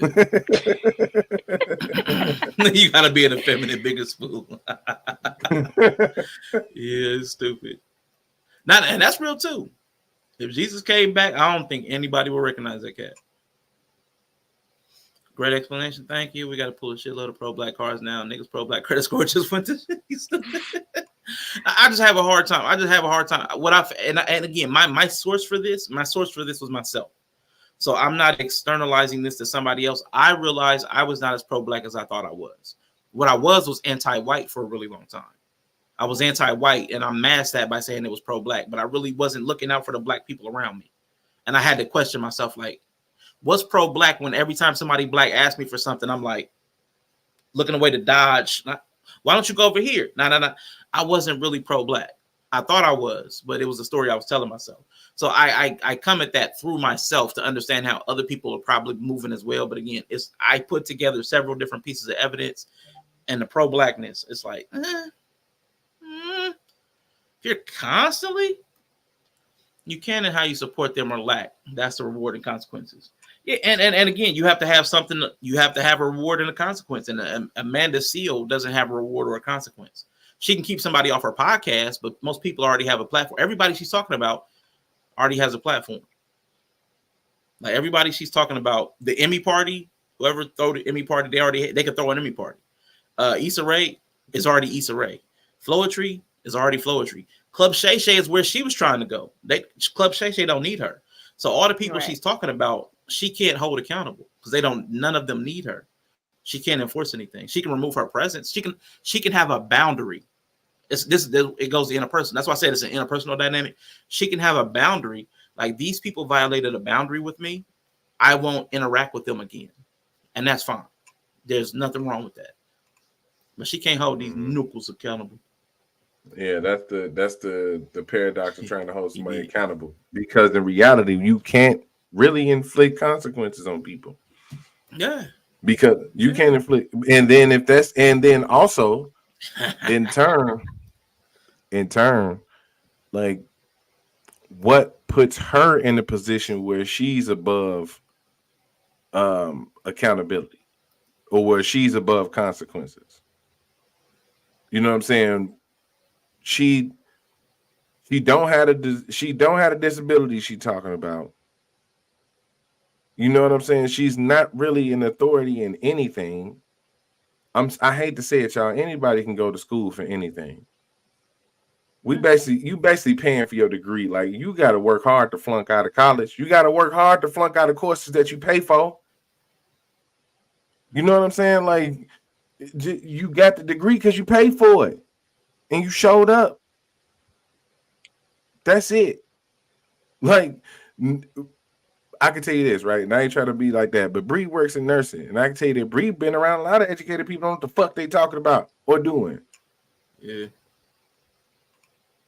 We all know that. Everybody sit up and look at the motherfucker that we done worked for and be like, this motherfucker don't even know what they doing. But now Amanda Seals, who said she's so fucked up that she can't even function in normal society, knows what the fuck she talking about. Right. We get a mic to anybody.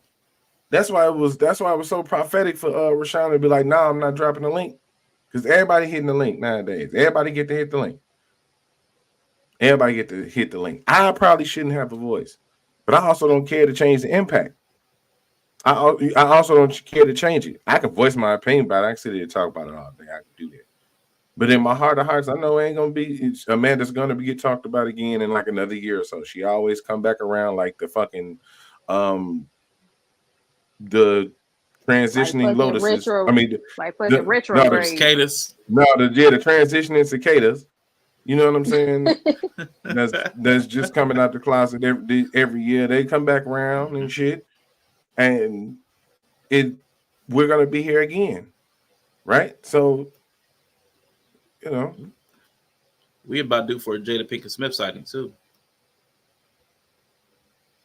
Yeah.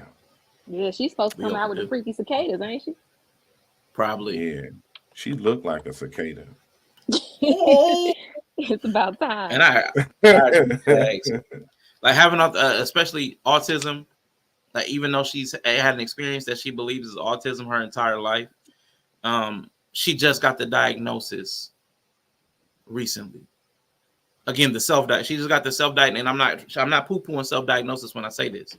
I'm just saying she is just now coming into the knowledge and like discovering terms like stemming and she's still making connections. Like, okay, oh, this is what this is, and that's all fine and good, and that's all healthy. That's all great if she's coming into an understanding of how she moves. But part of that understanding of how she moves is how you move in groups of other people that aren't like you. Right. And that's the part that she needs to get to. If she's genuinely autistic, how do I need to move to operate in this world?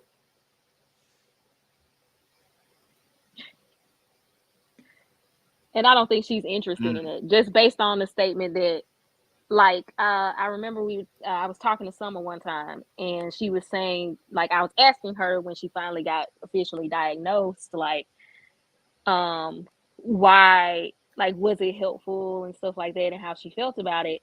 And I just remember her saying, like, it was almost like her whole life she was seeking to understand why she could not just get along with people, or she was having these struggles with her interactions. And so when she finally knew why, she didn't just say, oh well, you know, if you don't like me, so what? So it just doesn't even feel like Amanda's on that path of like, all my life I'm Mhm. abrasive, people don't like me, all my interpersonal relationships go left, I really really really want to know why I'm struggling so that I can rectify this struggling and have better outcomes. She says she don't care.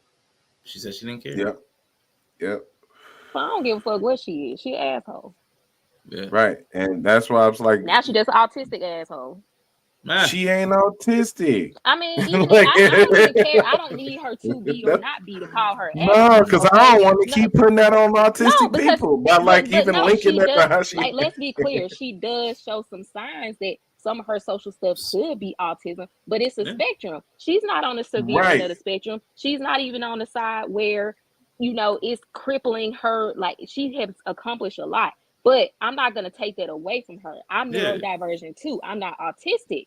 But my point is, like, I her being autistic does not mean I can't comment on her behavior. So she's still an asshole. She could be a mildly autistic asshole. I don't care. She's still gonna get called an asshole. That's all I'm saying. I Okay. don't need to take her diagnosis from her to call her what Yeah. she is.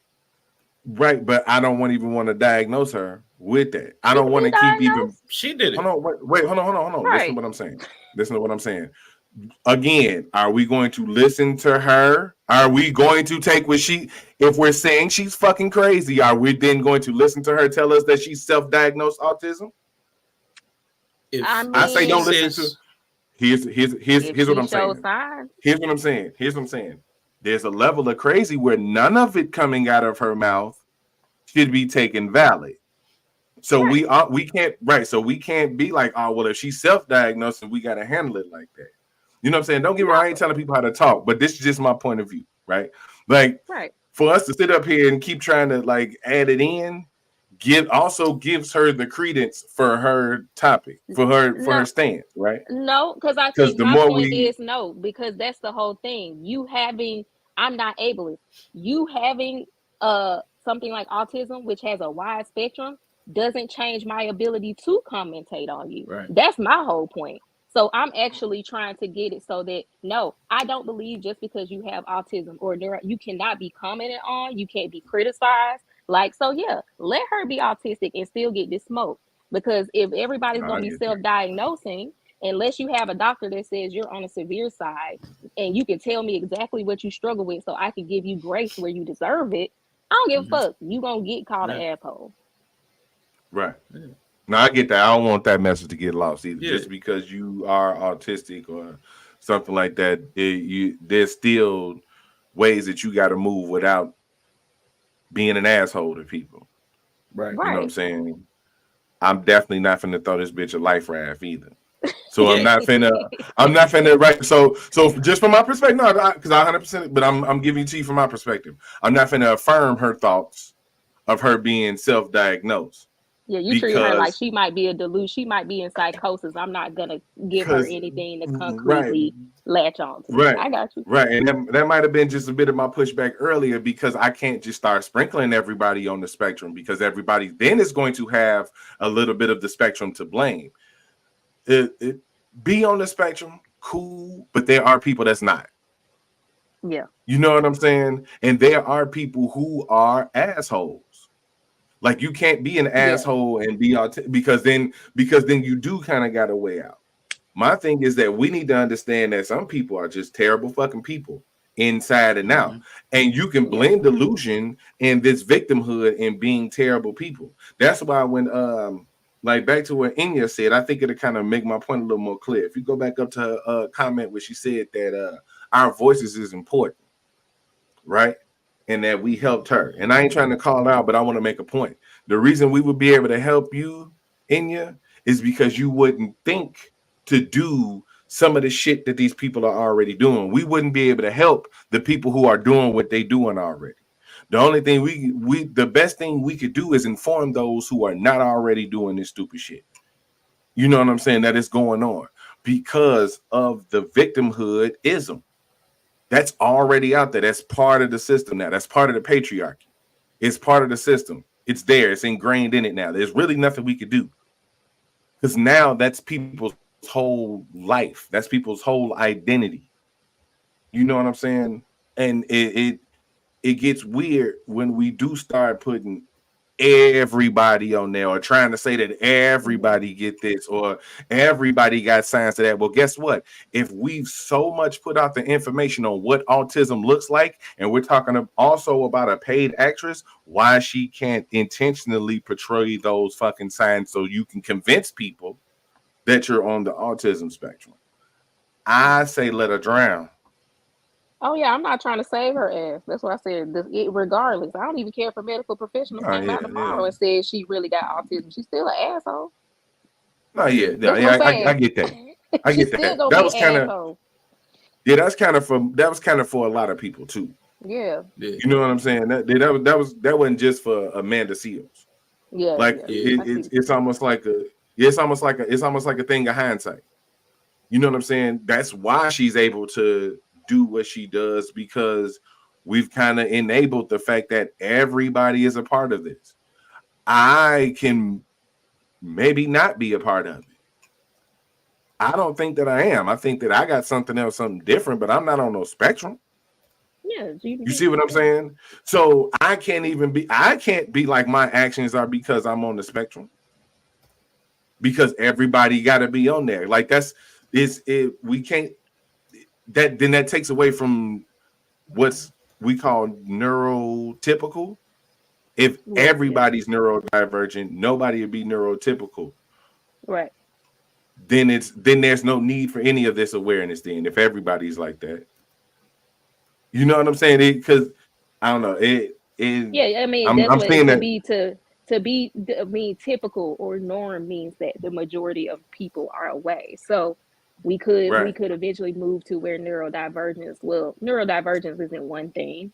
And it probably will over time change to, okay, when so many people have ADHD, we won't even include this in neurodivergence at all. But they may still, because if it's a brain imbalance or whatever.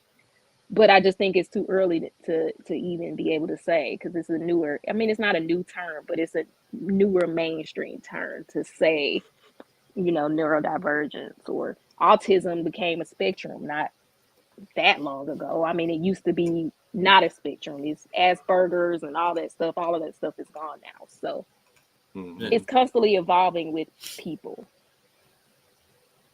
Yeah, I definitely disagree with you, Yella, and I want to give you the reason why. Because I think you have a sensitivity that's the exact opposite of what I ran into on Consciousness panel. And it's problematic both ways, on both sides of the coin. Well, I think what you're looking for is her diagnosis is we don't need to treat her like it's a disability.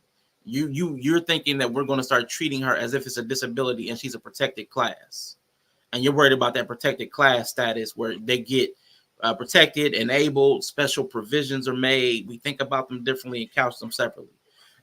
But what I'm saying that you're doing is the opposite side of the coin of is when they told me I couldn't say nature because that gives men an excuse if it's in their nature.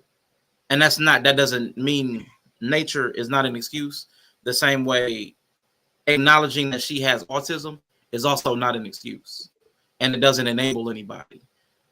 Clarifying, like she said, when she was like, when Shay was clarifying, she called it invalidating. We can't reframe it to the worst possible outcome if that's not actually what's happening. So I can actually say, like, okay, she has autism because she claims she has autism. I can't verify it, and she hasn't chosen to clinically diagnose it. I can say that and still move on about my day without anything else changing. No enabling, no letting her get away with anything does not excuse her behavior. The same way if I say men's nature is less empathetic, is less emotionally driven, it doesn't mean that men have free license to then go and be assholes to women, children, disabled people. Like, you know what I'm saying? So Just because the furthest thing is possible because of the nature, because of what's built in, because of the brain wiring, doesn't mean you are free to do whatever you want. And I don't like when people say, well, you're making an excuse, or you're like when she said, like, you're invalidating my experience. Like, no, I'm just clarifying, or I'm acknowledging something. Acknowledging something, clarifying, those are just what they are. And because people can take that and run with it, doesn't mean we should stop somebody from doing the thing that's actually acceptable. Acknowledging somebody's diagnosis, cool. We don't have to move her into a convalescent home. You know what I'm saying? We don't have to elevate her and make her Queen Mother Mary. Like, I know that's not what you were saying, but we don't have to go to the furthest extent simply by acknowledging her autism. And people will do that even without an autism diagnosis. Even if she never said autism, people were already excusing her bad behavior. People don't need an excuse to excuse the people they like. No, I get that. How do they No, even I like get her? that. Because most of the people that like her see themselves in her. That's a lot of what it is. They see themselves in her position. They feel like they represent that in their lives, in their world. They see themselves as the martyr. They see themselves as the truth teller. They see themselves as the one that really got the intention to the intention to enlighten everybody. But it's only from what they want you to know. It's only from the thing that they learned that made them feel good about being themselves. So when you mention like her going to take African American studies, probably because she struggled with her racial ambiguity, right? probably so. But it's kind of the same thing there, where I wouldn't be able to give her any grace with her situation, as the same way I'm not looking at it as like invalidate what she's saying. Right. I'm looking at it like Rachel Dolezal. Do you see what I'm saying? Yeah, She you ain't calling her black. basically scamming. She's scamming. She's right. That's what I'm calling it out for. Because I think then that would help us in turn be able to manage autism and spectrum issues better if we start weeding out the people who are just fucking around and bullshitting us.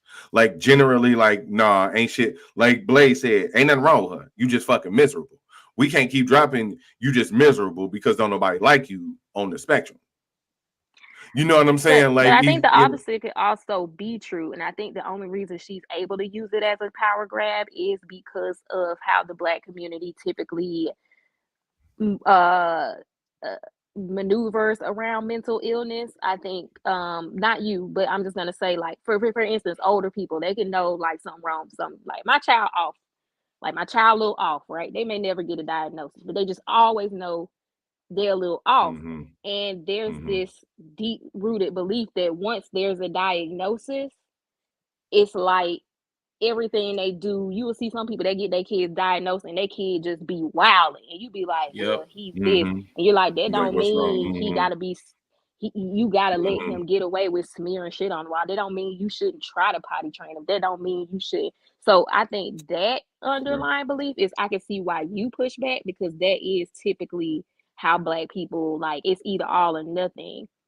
And I think what I'm saying is, until we're able to say this person has this illness, I don't think Black people are able to decipher what is and isn't the illness. One, because of self-diagnosis, not enough real diagnosis, and two, because of that idea that once someone is disabled, they're above reproach.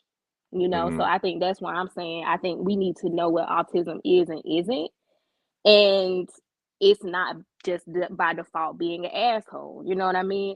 And that's why I think it pisses me off more than anything, because like Midnight Snack said, she's autistic. She's not an asshole. Summer was not an asshole. You know what I'm saying? I know I have family members who are autistic.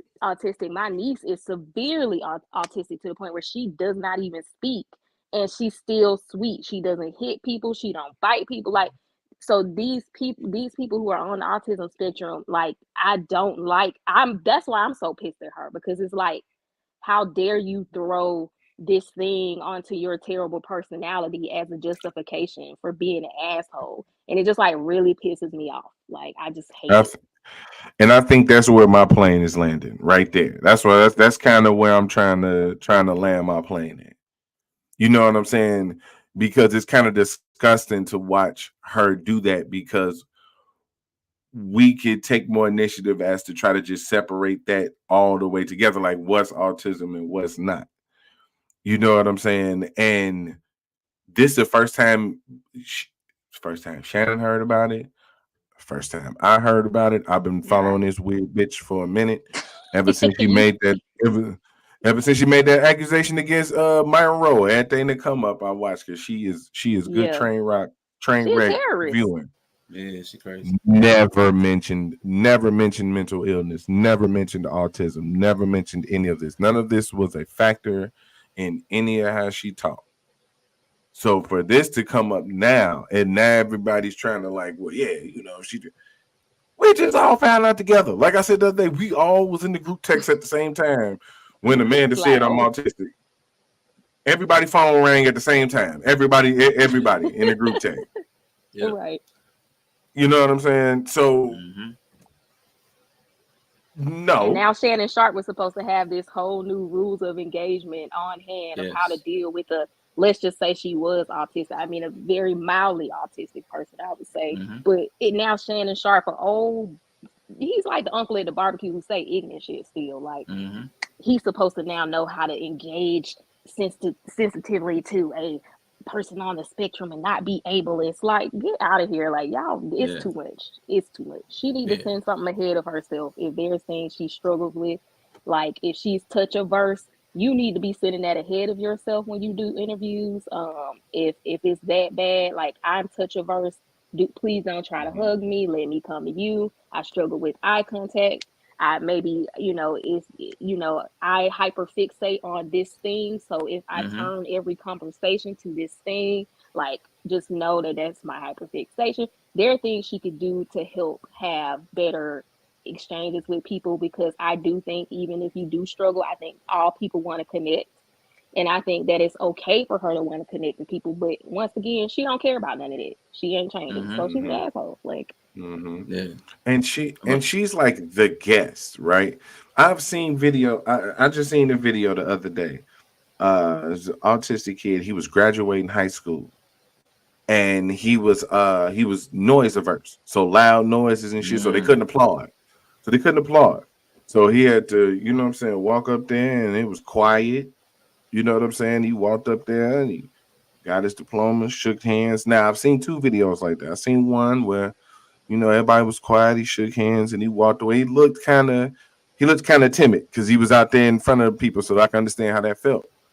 The homie, second time, I guess he's known to be loud, noise averse. Nobody clapped. But when he got his diploma, he was like, cheer for Evan. And he was like, you know what I'm saying? He was like, no, y'all better make some noise today, goddammit. I know I don't like it every other day. Every other day might not be the day, but today, y'all gonna make some motherfucking noise for Evan, goddamn. Shit, I was cheering and I'm holding the phone. Like, goddamn it, I ain't looking at it. That's so cute. That's wholesome. That's dope. Yeah. I agree with y'all for the most part. I just think the diagnosis is not what anybody needs to pay attention to. Like, I know Yella wants to separate, and I had people. I've had people push back with me when I talked about murder and mental illness, because I'll say just wanting to randomly kill people is a mental illness, and everybody does what Yella does. Don't put those together. But I'm like, that's not mental wellness. That's not a well mind. Just want to randomly kill people. Yeah, but everybody. Yeah, but everybody has a specific. Yeah, so I'm like, even if she's not autistic, she's not well. You know what I'm saying? She's not well. That I could say. Yeah. That I could say. That I could say. Yeah. I'm with that. And because she's not well, and so many of us are not well in one way or another, and we're not about to give anybody a rider. We're not about to hand everybody we interact with a list of things that might just piss me off today. I know I didn't prep y'all today. Like, this is what's going on in my life. And if you say anything about this, I might snap. And I know y'all didn't do that for me. And nobody's going to do that in society. We're not about to expose our daily vulnerabilities to people because we know how people are, because they might be hurting. They might want to use that as ammunition. Or if you say something to offend them, they might use it as ammunition. So I think we need to get to a place where we do not need people to feed us their diagnoses. We just operate in a way where if somebody say, hey, something's bothering me. Okay, cool. What's happening? What can I do? Like, do you need something? Do I need to step back? What's like, tell me what's going on. We need to learn to communicate real time. I've seen that be a problem, even among people who are neurotypical, like on these panels. The moment they hear some feedback that they don't like, people start flying off the handle. Like, do I need to But talk about that's why we twerking need Jake? social skills again. See, That's why this all goes back to people are assholes because they lack social skills. And we don't yeah. need no special diagnosis because the thing you're talking about, the agreed upon, this is how we interact with people, like you said. Well, a lot of these people say, well, that's masking and people shouldn't have to mask anymore. Okay, well, then when Oh boy, people let's don't go. have to mask anymore, this is what you get because social norms are not just an oppressive thing that somebody told you had to be. So social norms create a safe level of interaction so that now, and I think that's why we're missing the line because there are some people on the spectrum who cannot do that. You know what I'm saying? It's like Yeah. so apparent that they cannot even, you know, even meet the social norm of interaction, Yeah. even if they understood, even if you told them they just couldn't do it, like my niece and stuff like that, right? And I agree with you. Like I feel like that needs so, and that's how it used to be.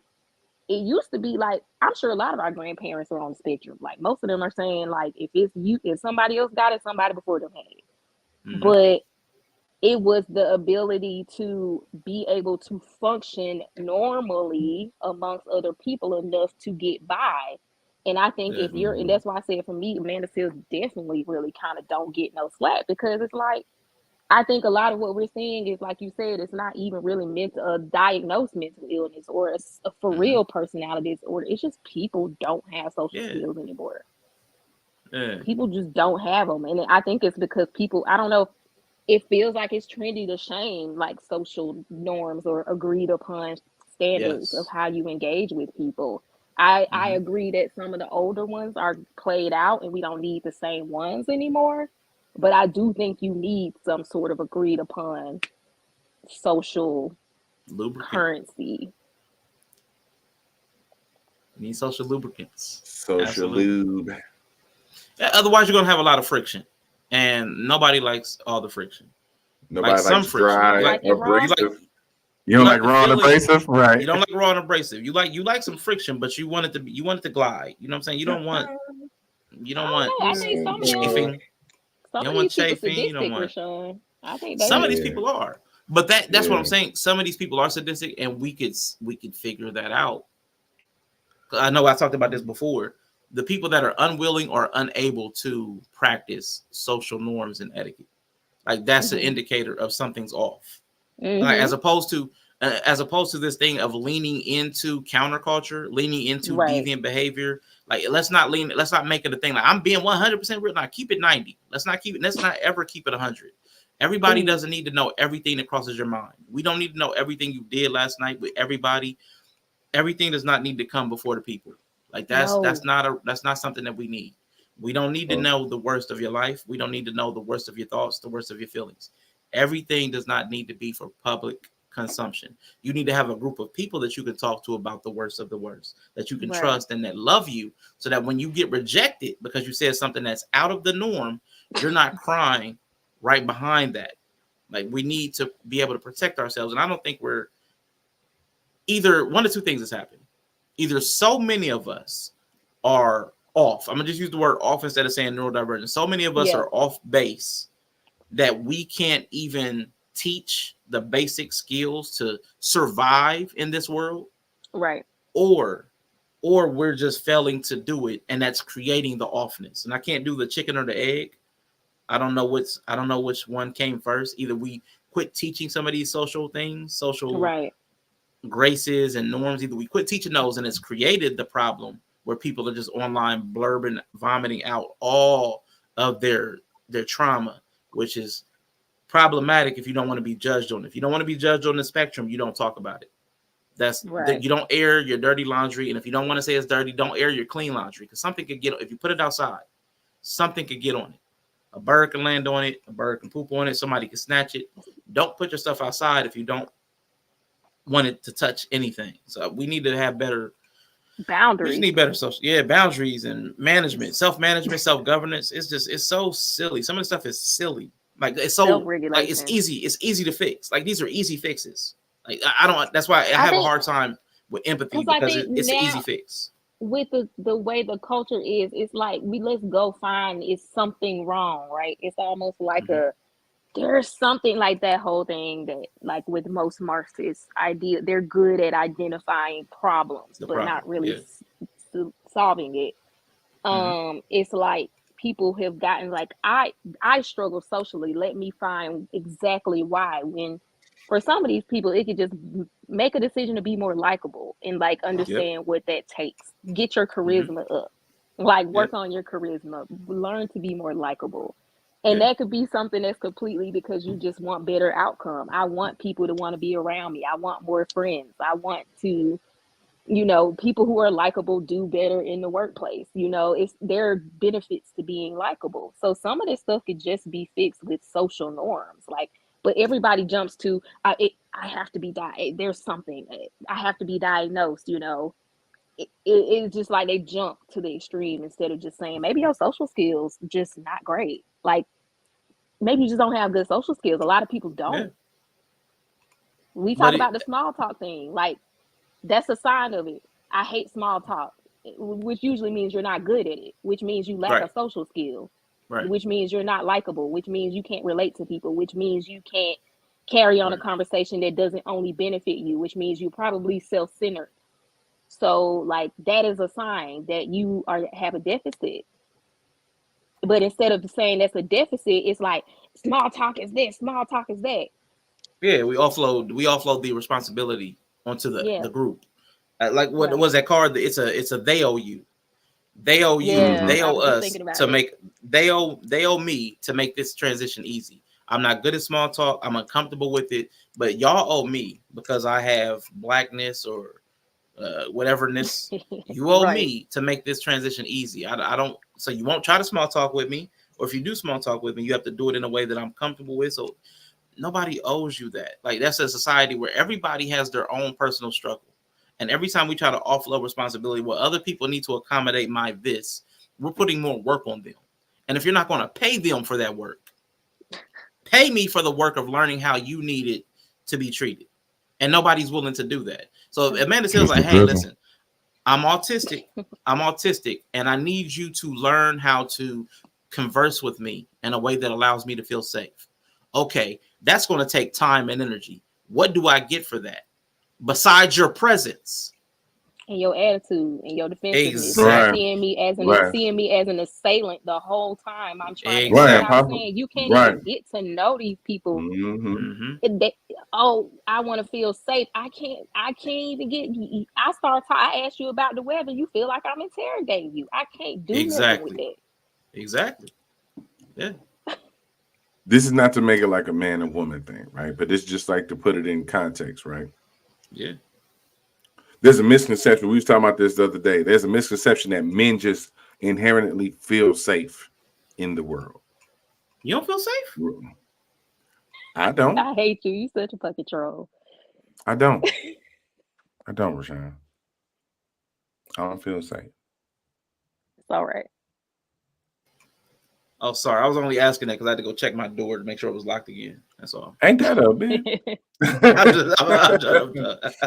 No, It's about 15 but like times. there's shit. Look, I definitely checked the door twice. Now, if anything, I might have some OCD because I be on that motherfucking lock like 3-4 times. Yep, that motherfucker like that. But I was saying it's like this inherent idea that we are just comfortable, like we're safe, right? And I think Yes. that I think that while that has a bit of truth, our inherent safety that we feel comes by making the environment we are in safe for everybody. You see what I'm saying? Like if if I'm not in a situation where everybody in the room with me is safe, Yeah. you know what I'm saying? Even if it's one person that's unsafe, now I feel like I gotta the people that's in here with me, in this room with me, need to know that this person ain't safe. You know what I'm saying? So there's this idea that when those type of people want to create their safe space, they want to create their safe space by creating unsafe spaces for everybody else, because in their mind they felt like they've lived in an unsafe space all the time. Yes. So they want that image or like assumption of safety, that like the idea that men don't have to work for their safety. Yeah. You know what I'm saying? They want that idea that like neuro people don't have to work for their safety. That's why the idea that neurotypical people are just inherently bullies to neurodivergent people all the time, or just abusive to them, or some other type of shit. Yeah. What are we doing? Yeah. It's that assumed negative intent. That's to what you're speaking to. I don't like that. When people are in, that's the part of divisiveness. Once you have set up like a tribe, we're this and somebody else is this, like the identity, like the identity card. Anybody that's carrying a different identity, if something negatively impacts me, I automatically assume it was negative intent. So you must be trying to harm me. So as opposed to me possibly having a neutral intent or a positive intent. Maybe you're so sensitive, maybe you're so traumatized that no matter what I would do, there's no way for you to ever feel safe, which I can't bear that burden. Yeah. That's just too much. That's too high a price. So we just can't. It's safer for me to not interact. What is that like? What's that thing about? You can't try to save a drowning person. Because you try to save a drowning person, they'll drag you under too. Fuck around and drown too. Yeah. Yep. Fuck around and drown too. What's up, Anae? Happy birthday to Anae Nia in the building. Happy birthday. Happy birthday. Taurus gang in the building. Hey. Jit. Let's go. Yeah. Let's go. Hopefully you out there enjoying, getting some sun, getting some good food, having some good friends. Avoiding bear attacks. Avoiding bear attacks. Yeah. No, apparently avoiding male attacks. Avoiding male attacks. Men are the new bears. You know what I'm saying? Male is the new black. I mean, male is the new bear. Male is the new black. Male is the new bear. Male is the new bear. It's just wild to me. I don't know. But I don't. I want people. I don't know how we can make being likable trendy again. Like it needs to be trendy to be likable. Maybe it's just because everything's so transactional now that people can get such like superficial feedback of positivity that being actually real life likable is just not as important anymore. Yeah, it's the investment. That's something I was going to talk about. I wanted to talk about today because, like, when I was talking about the price, if I have to do this stuff for you, it's going to cost me energy. Energy and time are investments. Like, what's the return on the investment that you're asking of people? I think people need to consider, if I'm going to ask something of somebody, what is my give? And everybody's willing to be an asshole and is willing to ask for all these things. You need to accommodate me, make me safe, hear me out, understand my plight, know my history. What's the give? That's the only way that there can be a transaction. That's the only way we can have an exchange if something changes. If I'm just giving, that's a donation. There's no exchange. That's just donation. It's a gift. If I do it benevolently, it's a gift. If I make a donation, and maybe it's altruistic, but there needs to be something coming back. Vampires. Because we want a relationship. We want a relationship. If there's a relationship that you want, if you want connection, they typically connect both ways. And if you're going to sever the exchange going back, like I just don't care to change anything. Like Amanda Seal said, I just don't care to change anything. If you're severing that one lane of the highway, all the traffic coming to you, that means the other person doesn't have any interest in doing that. You're going to lose everybody. That's the likability. The likability is, I know when I come to you, I'm going to receive something in value for everything that you asked me to give up. And that's where you find connection. People not like so to expand on that, I know you like what's what's it called? Etymology, like the building of words, Yes, or like the sir. history of the origins type of words, right? So you say exchange, right? And you think of Mm-hmm. words on expand, getting bigger, Mm-hmm. going Yes. outwards. You think of Mm-hmm. an exit where you Mm-hmm. leave out something going out, right? Mm-hmm. So if there's not something going out towards the other direction, if there's not a change going outwards, then you're not gonna get what you need coming back in. External, it's all coming out. It's all Mm-hmm. going out. Yes. And it's Yep. it's a weird kind of individualized togetherness, Mm-hmm. right? Because Bree said something, you was like, people need to learn how to be likable. People have learned how to be likable to the people they want to like them. That's like how we live in a social media age where you be like, how the fuck is anybody supporting Amanda Seals? The reason she keep getting up and doing what she doing Mm-hmm. is because she think that that like button, because like if we bring it Mm-hmm. to like the The actual situation, algorithm. she see that right. She see the algorithm and that like button has her in it. Yeah. You know what I'm saying? And a lot of people think they doing good. I mean, if she being told they doing good, I mean she's being told she doing good, yeah. But then forgive me, but to quote Greg Bryant, if she tell you that your dick is big and you know it ain't, like you know what I'm saying? Like if you haven't seen, Well, that's if the you haven't, authority. That's the constant attacking of authority because all the authoritative things tell her she's not likable. But right, people online right, will say you're great. Yeah. right, because that's she is the plateau of where they are trying to get to. But she thinks she belongs higher than where she is, and they're like, no, ma'am, no, ma'am. Mm-hmm. So they look Block. up to her because they look up to her, but the people she look up to look down on her because they're like, we're not gonna deal with that shit. Yeah, that she You know what blocked. I'm saying? You She's you like, I've been you. blackballed. Yes, yes, Mm-hmm, you have. That is a perfectly yeah. acceptable thing to decide. If you're, I mean, if you're not easy to work with, people can decide not to fuck with you. Facts.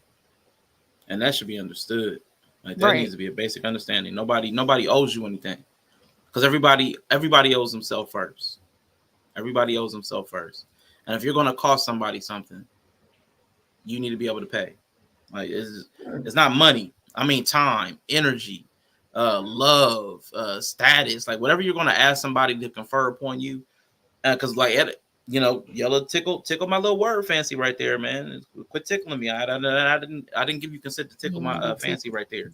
You So like it? relationship, right? Relationship comes from the combination of relation, which originates from the Latin relatio, meaning a bringing back. I knew where you were going. Hey, what A close, does it bringing mean? close, back. Bring A close it back. enough. bringing back. So What's part of Yes, a relatio relationship, mean? relatio means that's a bringing yes. back. Bring it back.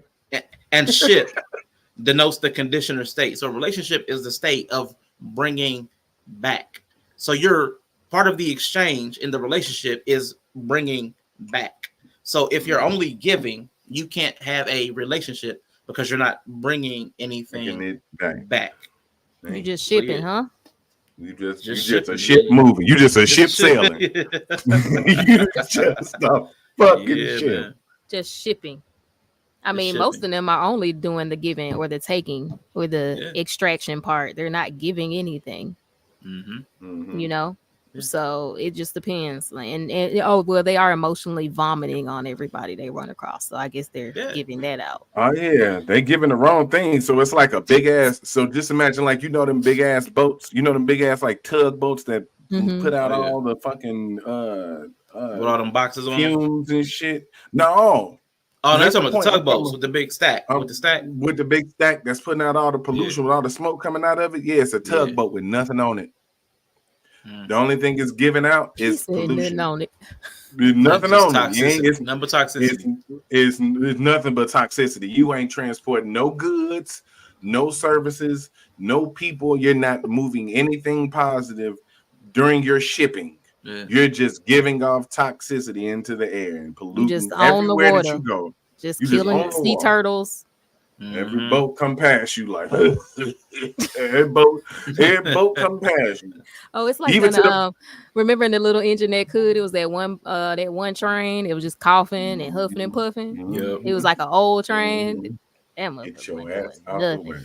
Get your useless ass out. You talking about men useless? Get your ass out the way. You ain't doing nothing but hurting people. Useless. Jesus Christ. Oh my God. Whew. Oh, that brings us back to the useless word. It's like Oh, everything God. you say to me. God. Well, that's why there was Oh, so much wisdom in everything you say to me. Turn right back around to you, because that's usually what it is. People project yeah. it, and that's usually what it is. I mean, that's still Yep. true. Like, you're Yeah. useless. I don't know. I've been around. I've had a week, but last week, and I've been around some useless people. I don't. Just you, and you don't have to be useless. That's the other thing. Like, let's stop acting like a degree makes you just like in all realms of your life a authority. If y'all don't get out of here, like, okay, she got a master's in, okay. But hers Somebody, African it's American well, I was studies gonna say- and hip hop. African American studies and I'm sorry, hip because hop. I was trying. I try to be.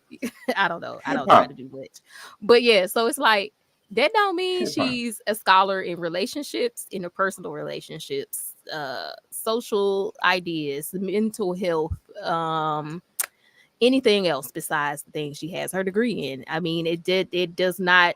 I don't understand this thing of, well, if I say, and that's the thing. It's like telling Shannon Sharp, who grew up I'm from Georgia. He grew up in South Georgia as a super dark skinned man. How old is he? I mean, he Yeah. probably actually lived through all the stuff that your degree taught you about. He might have been there Right. for a good part of it. some of it, at least. Some of it at least, or he was a child which Of was somebody then who definitely. experiencing the effects of it. So like, Yep. it's kind of crazy to be like, anything you say about racism to me is invalid Because I got a degree. because I have the degree, even though I wasn't here for it. I Right. wasn't over here No for any of experience. it. Yeah, not firsthand. It's all It's theory. like All theory. it's like when you meet Mhm. someone who has a PhD and they never did practice first. Like it used to be, like Yes. in nursing, you had to be a floor nurse and then you went back for your PhD, and that made you more of an authority when you actually started doing your research. And in more recent years, because As it you've like, should. yeah, you've worked with it and you've like, this is what my dissertation is going to be about, and I have firsthand experience about it. But now you have these kids going through college and they just go straight through from like nursing school through their PhD, and they never work in a hospital. And people question their authority. Like, can they really be a good, whatever they do their dissertation on, are they really capturing the pulse of the issue, or did they just read it Mhm. somewhere and then decide Yeah. that this is a problem? So I mean, I'm just saying. She's the 40-year-old black virgin who's describing blackness Mhm. as that Oh yeah. sandbag. Like, Yeah, I've grabbed a boob. sandbag. It's like a sandbag. I'm like, no, you don't. She doesn't. She can't define. She can't just because her definition of blackness is the victimhood part of it. And yes, there's been a lot of victimization for black people, but she hasn't tapped into the strength and the Right. love of black people, because there's no way you could then go on all these platforms and disparage every black person you can get your hands on. Like, it's Right. ridiculous. But her degree is useless. Like, it's literally real time useless. What do we know her for? She's a comedian. She'll call herself, if I have to use these labels, a comedian, an actress, and an entertainer. She is not a musician. So her hip hop part of the degree is completely useless. I guess she tried to get in flowetry. Hold up, real Yeah, quick. she was in. She tried to get in was flowetry. technically a group. Yeah, No, she no. was technically a member. She was the official But member. she's not. Nobody knows her though. Nobody knows Yeah. that. Nobody Nobody knew. knows Yeah, that. nobody Nobody knew that. Yeah, So nobody so knew. that part of her degree is useless as far as who she is. Now the African American part. Now people would assume she's black, so we would think her experience would lend her some credibility there. But her knowledge of blackness, she's not even a pundit or somebody that's a thought leader for African American issues. Yes. I would call on Angela Rye before I called on Amanda Seals. There's a bunch of people I would. She's not even in the top 50.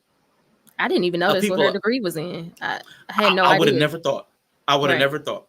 I would have never. So her degree is actually useless because her expertise is not something that she's known for. What's the point of being a chef if nobody comes for you to cook? Like nobody looks for you to cook food. Everybody wants you to swing a mop. And you don't if even everybody cook. comes to you for a mop. Yeah. You don't even Like, cook. what would be the point of a culinary degree at that point? But that's the standard for us. You know how many of us got these degrees that we went to school for, and now we've ditched that job to become an entrepreneur or work for ourselves and all this other shit. And I'm not saying it's not a way that works, right? I'm not saying that it's not a path of success, but that's the idea for us. Like there's this idea that suddenly we realize that we made some mistake or something like that. We get away from the thing that's probably keeping us ahead. Mm-hmm. You know. She did know. I tried to see if she had done some research or participated in some, maybe. Okay, let's see if she's written a book.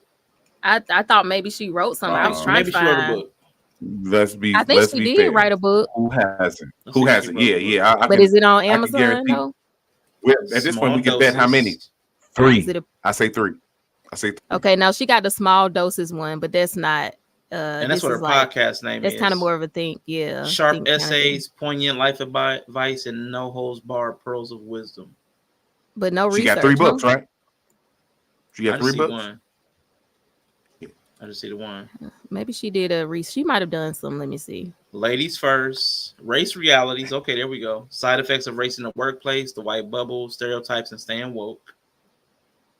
Oh no, she didn't write this book. Okay, no, she hasn't written any. I thought she would have wrote like a something, research or done like a book about critical theory, something. Nah. She ain't did nothing. Okay, so then how do you get to be an expert? Because there's like hours behind expertise. Yeah, she ain't even out here putting out usually books. Practical hours, not just the time you spent in a classroom. Yeah. That's just you're a beginner. Then you work your way to an expert. I'm not sure how we got to expert. Yeah, I think. What is that? Maybe is it expert? There's another word I was thinking of earlier. Quack. Shit. But she's definitely not a practitioner in any of the stuff. Yeah. The expertise, man, I don't know. When she's did she educated. even get her degree? She's educated. I mean, she's she has a educated. degree. I think she has an education. She has an education in these things, but I think that's as far as we can go with it because I think she takes too much credit in herself. And I think that goes back to her. People claim narcissism on her. Again, I'm not going to diagnose her as narcissistic. Right. Like the same way I'm not going to say one way for sure that she is autistic. I just know she claims that. She claims that for herself. Alleged. I'll let her have it. Right. Yeah, alleged. Yeah. But I'm like, she's got some tendencies on her, boy. She's got some tendencies on her that are clearly defined. And it's okay too, Bree's point. Bree talked about the safety. And I'm sorry to put this on y'all black women specifically. Y'all don't recognize what safety looks like. You do not know what safety is. And I think this goes back to Bree talked about social skills. You don't want to do it because like the small talk. You don't want to do it because you don't know how to do it. You don't want to even look for safety because you don't know how to look for safety. It's a cognitive ease. You're looking for something easy. I was just listening to Dr. K and I almost clipped him. Your brain will look for what's familiar before it looks for what's right or what's good. That's why people stay in abusive relationships. We just saw somebody get cussed out in a space that was supposed to be cultivated for their safety. We see people deal with the reason people more are ready to go into the woods with bears is because you'll choose people that are familiar to you and not good for you. So you don't know what safety looks like in a man, which is why you would choose a bear. But truth is, you don't even know what safety looks like in a bear. You have no idea. Because you ain't even been outside. Never been out there. No clue. You ain't even seen a bear. No clue. I hate you said it like that. I'm mad at that. That's real talk though. It's real. It's like, how you gonna know what safety look like in a man? You don't know what it look like in a bear. Don't know what it look like in a bear. So it's like, but they'll choose like it feels safer to not know than to I know the man I'm going to choose. I know the man I'm going to choose is unsafe, because that's what you're really saying. When you say I'd rather choose a bear than a man, it's saying I know the men that I choose are unsafe, and I don't know how to stop myself, or I'm unwilling to stop myself. That's because women, the truth is, a lot of these, and it's a specific group of women who I identified the other day. This group of women is unwilling to do the work, like Amanda Seals. I'm unwilling to change. So I'd rather just put myself in a drastic situation, even in a thought process. I'd rather say all this crazy stuff than actually do any of the work. All the healing that's a part of this journey, it doesn't exist. It doesn't exist. It's a hall of farce. It's all for fun. It's for funsies. It's a Because you positive don't, spin on toxicity. yeah, you have no idea what safety looks like. None, no clue. And guess what? Because you're mothers, because a lot of you are mothers, you create the unsafety. Why don't these men have respect for women? Why don't these men love women? Why don't these men adore women? Why do these men not care about your safety? Where did they not get that love and empathy from? Because I know I would, before my grandma passed, boy, you couldn't, there's nothing I would not do for a woman that reflected the spirit of my grandmother. There's nothing. Lay down my life 10 times in a row. Not even a question. Not even a question. But some of the other black women in my life, I let them walk through fire with gasoline on. I wouldn't blink. Wouldn't blink. The type of woman you are informs the type of man that's going to come and be attracted to you. That's going to do for you. So if you're not willing to look in the mirror and be like, I've played a part in this, for real, like, y'all play a part. You're not isolated. You're not victims. You're perpetrators. Cut that out. All right. Soapbox down.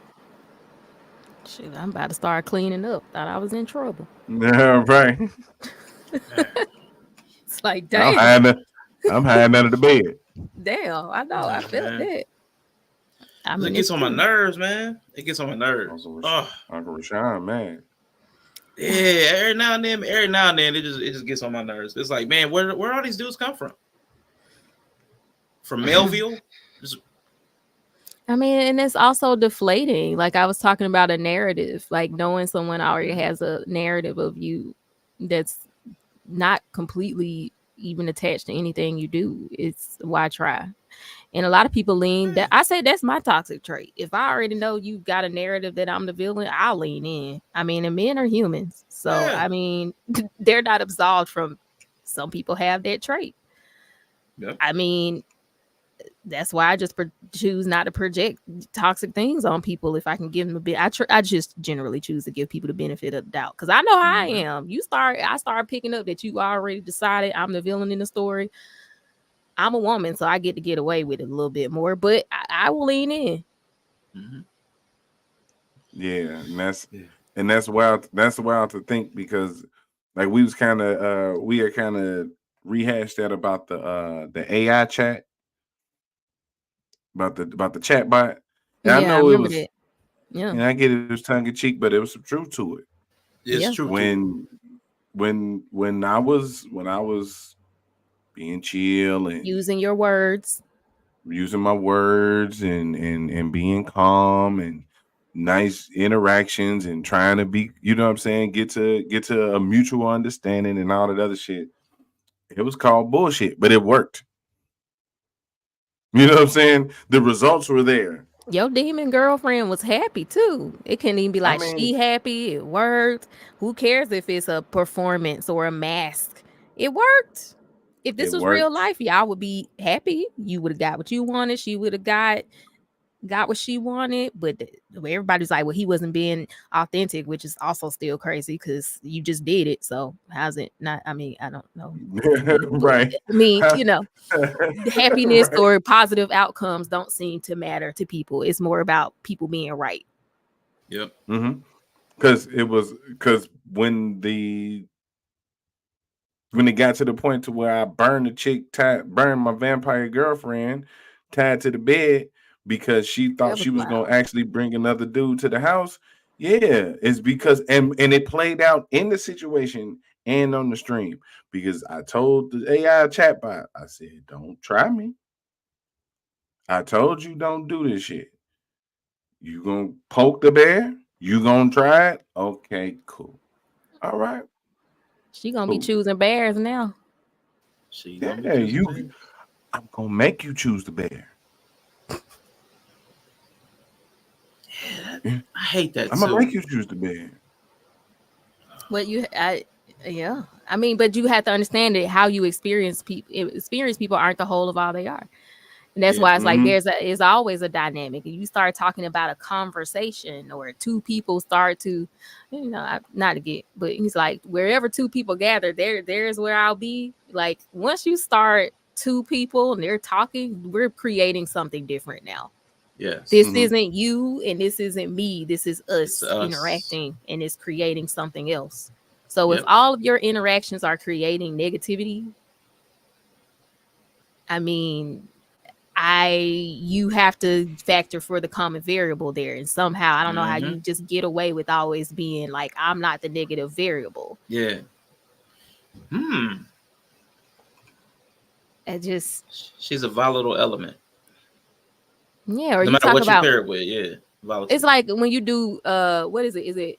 Is it multiplication or is it addition? It's one of them where like, no matter if it's a negative, because I think if you multiply two negatives, you get a positive, right? And Mm-hmm. if you have a negative and a positive, it's a negative. But I Yeah. think in addition, it's like kind of the other way. I think it's Yeah, always a yeah. negative, right? Yep.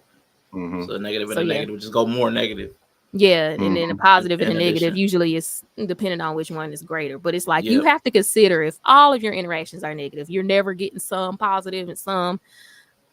It's probably you. Like it should be. If it's really not you, it should be 50-50. Bare minimum. If you could say I interacted with 10 people and 5 of them was cool, 5 of them wasn't, it might not be you. But if all 10 Mm-hmm. of them was negative, like it's you.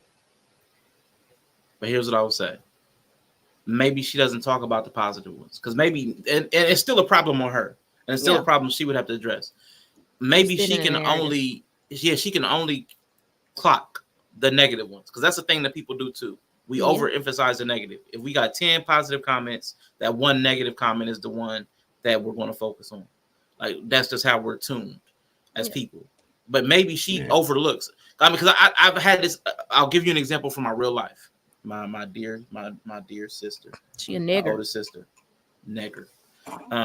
Older sister, me, my mom, my nephew, we're all over there helping her do something. All Mhm. over there. 3 people took time out to go help her do something. She spends like 30 minutes. Just nobody ever helps me do anything. I ain't got no team. I got to do everything by myself. And we all looking at each other like, oh, like, are we really hearing this? Like, Exactly. there's a, That's crazy. maybe some people can't recognize. They take for granted everything positive that happens because they feel entitled to it, which is Right. part of victim mentality. They feel entitled to it. You're supposed to be doing this for me. But everything negative they feel is unearned and undeserved. So Mhm. maybe she can only see she's only keying in on the negative, which is still a A problem. negative, But right. maybe it's not that she's not having positive experiences. Maybe she doesn't categorize them as valuable because whatever. Yeah. I think, and I would say that it's clear she has positive interaction because somewhere along the way she got a positive interaction with somebody because she's getting in the door to a lot of these places. And I mean, that's the that's thing true. that's making me say, well, you probably got some mental illness because you know how to play nice. It's just for whatever reason, once you She get don't want to in keep it there, up. She don't want to keep it you up. can't keep it up, which means it's probably not inherently a personality trait because most people can only keep up a facade for so long. I mean, including psychopaths. But like, you are able to get into these spaces. You just can't keep up the act long enough to maintain it, which is usually a sign of mental for real personality disorders. And once again, can't diagnose her.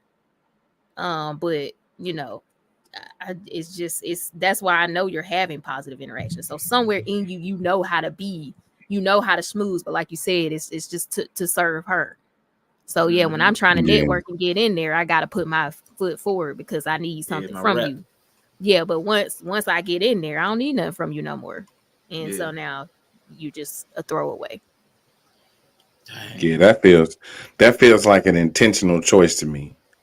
Yeah, Because yeah, every because she done because got some amazing opportunities too. If you like really look at it, like yeah, that's and crazy. that's why I was like, this is coming from a supreme place of privilege. This ain't like Walmart or nowhere. You ain't in like the normal workforce. Like you don't have to be there. That's the unfortunate part about Hollywood.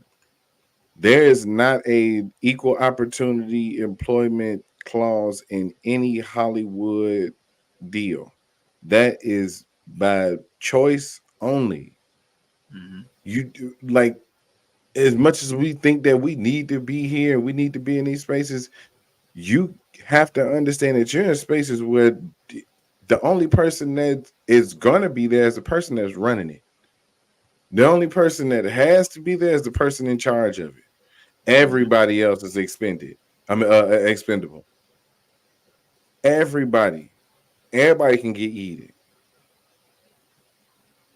So to be mad because you're not invited to where most people are never invited, well, shit. Cry me a river, bitch. I wasn't invited to the the I Oscars, the Emmys after yeah, party. right. Mm-hmm. She look. She complaining about not getting invited to the Emmys after party. I wasn't invited to the local ice cream social and jazz festival. Like, you know what I'm saying? And that's around the corner from me. Yeah. You know what I'm saying? And they already, I think with that whole Emmy party, it was even crazier because I think they had told her like you're not invited. I think there was like direct communication of like do not come, Yeah. And then she do plus not one come, herself. do not come, Do not do come. not come. And she went and then called that lady white, who was actually like half black and like Hispanic. A white woman wouldn't let me in to the party for black something, Ooh. and the When lady Shannon did wasn't that even to her white. mama. Ooh, when Shannon did that to her Yep, mama. yep. She was Woo. mad, but yeah. So the lady wasn't even white. Come to find out, not shocking. The lady was like black and Hispanic mixed. Wow. Mm-hmm. Yeah, and she called her white just so that she could be oppressed by white supremacy. At the Emmys party. I, I want to say black people shouldn't be allowed to take up like African American whatever African American history. That Yeah, shouldn't Mm-hmm. be that shouldn't be a major. It could be a minor, Mm-hmm. but I think there needs to be a practical major. Like I think we will be analogized. Like we need something that has systems built into it, whether it's a yeah, science or like yeah, mathematics. That way we can practical. analogize. Yeah, because some of this stuff is like so apparent in other disciplines, but I don't think the schools of thought that come with like critical race theory or some of the social science, like I would say sociology, psychology, they have some structures that are analogous, but I don't think anything in African American history has a Yeah, system that analogizes things so where you could take lessons and apply it to other parts of your life. yeah. It's Like not we like talk it's not a practice. It's an like art. coping and bonds. You know what I'm saying? Like you could learn from like the bonds of like the Yeah, elements and stuff. Like you can learn from so many things in the sciences, the maths, like you talked about the negatives, so yeah. many systems that you can learn how things relate to each Versus a other. liberal arts degree. That's what some people argue about. The Yeah, liberal art colleges are just destroying people. And I mean, honestly, sorry, but if you look at Amanda Seales, she is the worst example of why you shouldn't teach critical race theory to kids man, in elementary man. school, which I'm glad they dropped it because Oof. critical race theory is something that you study in college. I think it needs to stay at the collegiate level. But if you just look at her as someone who is well versed in it, I'm sure I'm not saying critical race theory isn't important. It's especially important Yeah. when you're talking about the justice system, which is where it was developed. Mhm. But this is what happens if you get somebody who maybe isn't mentally unstable, fragile ego. Like people are going to take information all kinds of ways. And Yes. she has decided to take critical race theory to prove why she's right all the time. And And we that's don't not even what know it's she was a for. good student. We don't even know she was a good student. All this, she's an expert. We don't even know what kind of grade she had. She might have been like the just passing, and everybody's like, "Well, she's an expert because she went to school She, for it." she she confirmed she ain't a model student. I challenged the teacher, and she was racist, and she said that I didn't listen. So she That confirmed she might be ain't a true. model student. I mean, as far as the grades, you don't have to be a model student to get good grades. Like you could But be a nonconformist and still ace some tests and get your projects in. But that's the beauty of also knowing the country that you grew up in. Yeah. And she's not that much older than us. So She's she younger got than me. the yeah, so she Oh yeah, right, she that us. My bad. yeah, my bad. Yeah, I forgot. Your ass is ancient. Yes, sir. But there's this thing called No Kid Left Behind that we all experienced starting with us in school. Like that shit started with us. Like, so that's why it's a lot of people that just got moseyed on along right through school, and then you was Yes, sir. sitting there and you like, I know you dumb as hell. Like, why you Social here? promotion. And you be like, shit, I don't know what damn we finna graduate though. And you know what I'm saying? Yeah. So it's and again, it's one thing when you got that going on in middle school and high school. But then in reality, like I said, it's impossible to even a D is a passing grade in college. You have to get an F. That's what F is for. That's legit what F is for. Flunk out. You have to get an F. You have to fail to not get your degree. As far as I know, I might be wrong. People with degrees can let me know if I'm wrong on that. Mm-hmm. I don't have it. No, you can still get it. And then also, when did she get her degree? That's what I also want to know. Right. So you can get your degree with a D. Right. It depends. Depend on the school. Yeah, like in nursing school, if you don't, like for instance, in nursing school, if But you don't get above, you have to get above like you can't. It's either 1.5 or 2.0 at most colleges, but like 1.5 is a D, a classical D. They're shifting things. Yeah, you can't get through nursing school with a D. That's right. Okay, so that's what they get more. Masters. The masters she couldn't have got with a D. Yeah, but you got a master's in you got a master's in an affirming degree because you know what I'm saying. Like that degree didn't actually teach anything. It just affirmed a lot of previous. Like that's kind of like my view of like that type of like degree. Yeah, but you all right, bro?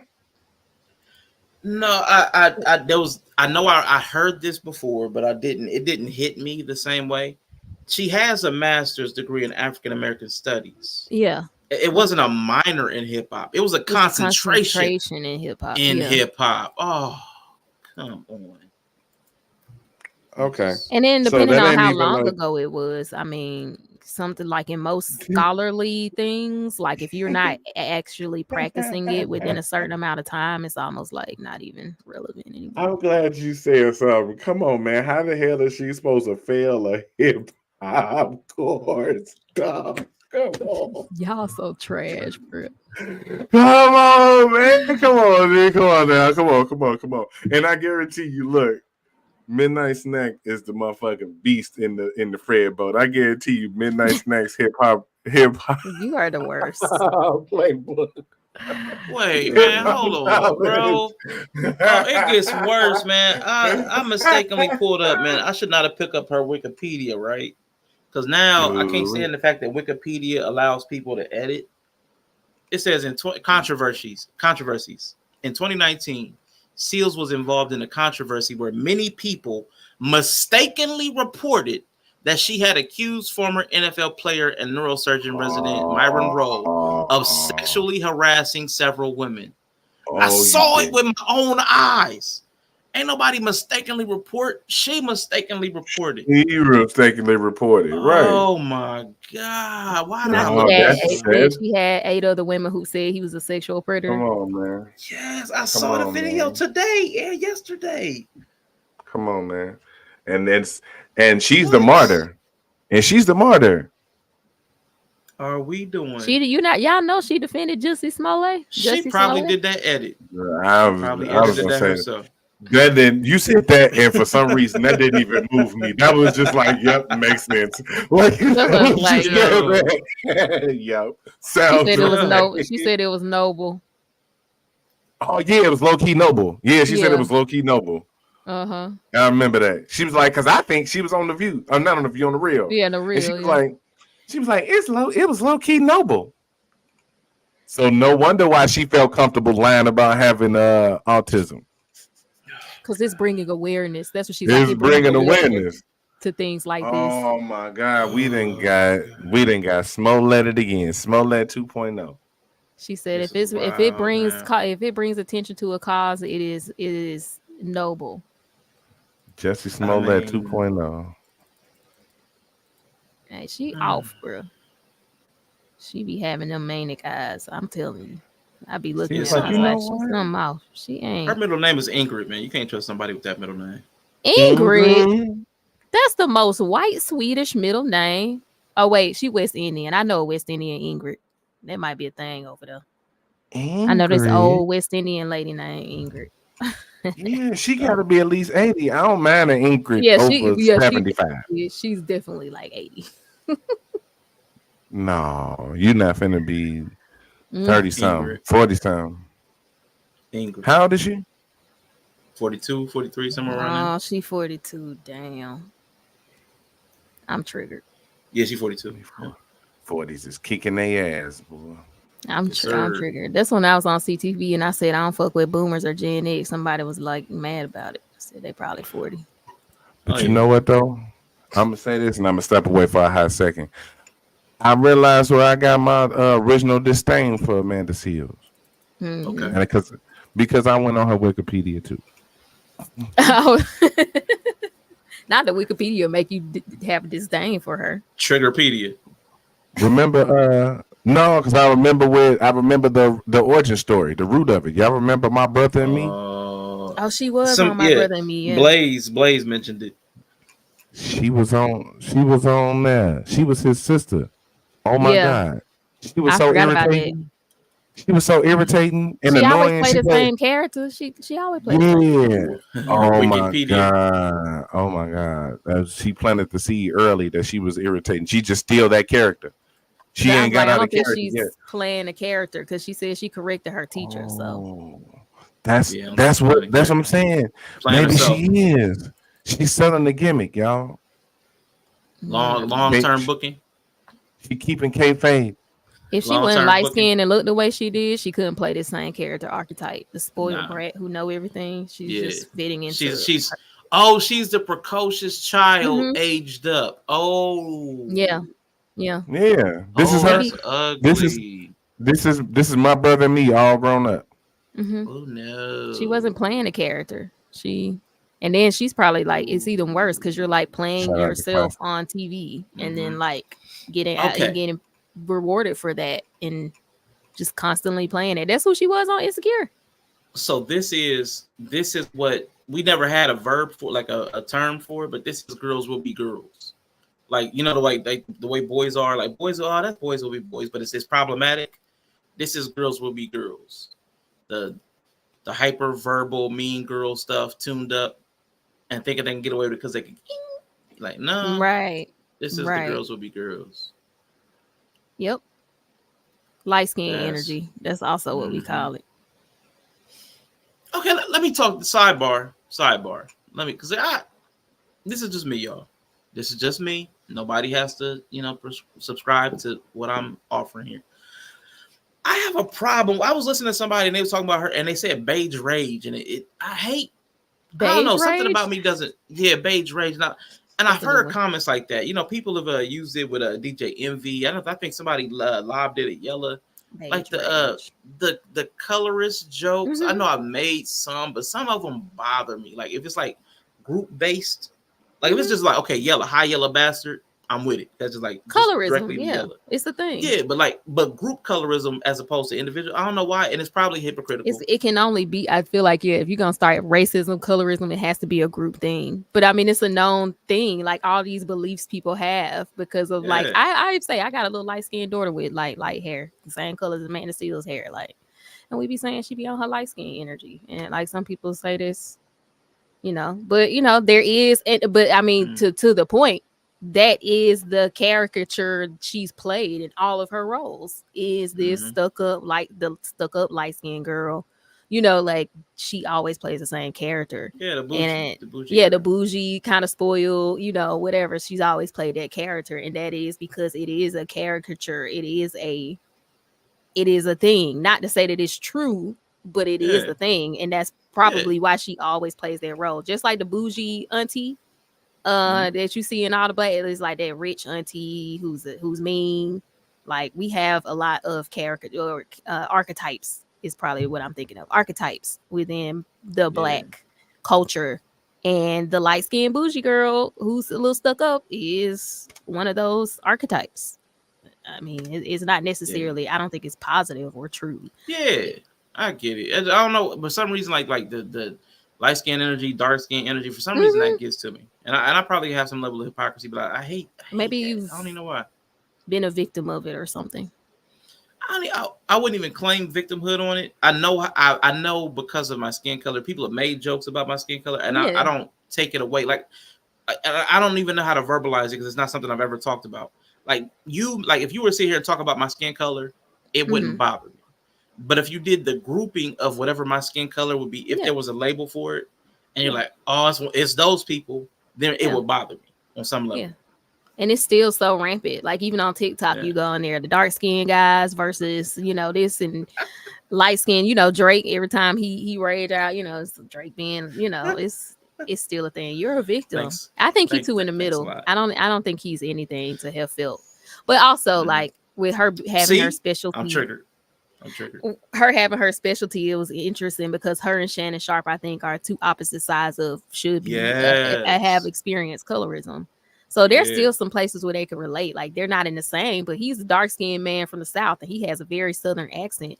And as a Southerner, like a lot of men, like my dad talked about, he's about Shannon Sharp's age, how people thought he was stupid all the time because he had a Southern accent, you know? And that is one of the things people would say about men from the South, like they weren't intelligent because of their accent. I know my granddad was what was he, an aerospace engineer or something like that? He worked with planes and built them.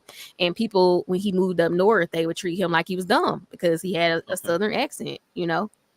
Yeah. And he was an engineer, like back in the day. So it's just interesting. She could have found some point of relation, especially with her specialty. She could have realized that, you know, they could have related in some way. And that would have been an interesting conversation to have because she experienced colorism in one way. And I'm sure he experiences it in another way. That would have, but I think then you'd have to acknowledge it. And I'm it's just a feeling. Again, this is one of my theories. And based on what you were saying, I bet you her pushback on him questioning, was it racism? Was her thinking, like her mind reading. He thinks because he's dark skinned and I'm light skinned, I haven't experienced racism and don't know what racism is because nobody treats me not. And he might even have felt that, like you ain't gone through nothing like I gone through. It could have been there, but I bet you that was somewhere in there. And he could be right and he could be wrong. I mean, where was she when she was going through this? Was she on the island or was she over here? That's a great question. There's also some reasons why he could have, because like we talk about, like I know Candy Dan talks about how on the island everybody black is this or that, but it sounded like she maybe was over here because she said she was the only black kid, or she was going to a private school if she was still on the island. For some reason she was the only black person. And that's the other thing I noticed about her. She likes to enter spaces as a revolutionary. Like, I'm revolutionary. I enter spaces. I'm gonna pave the way. But then, you know, okay, but then when people like reject you because you are not like everybody else, you're like, oh my gosh. So I always think that's weird. I've gone into a lot of spaces where black people aren't there. And so like if I get a response that's someone saying some microaggression, or I'm not shocked. I'm not gonna be like, oh my God. Like that's kind of part of being a revolutionary and paving the way. The martyr role, if you want to say. Music by 10. Appreciate you coming through. Yeah, who's struggling? I can't stand the. I know some people call it the oppression Olympics. I had to get a new term because that oppression Olympics always triggers people. So plight supremacy. My weight is heavier than yours. I don't like that. If everybody's suffering, it doesn't matter who's suffering worse. That doesn't seem like the fight. That like a productive place for the energy to go. Totally unrelated, but I saw this and I need somebody else to see it. So sorry. I know y'all ain't waited till I leave to have a light skin conversation. Ain't that a bitch? What is this?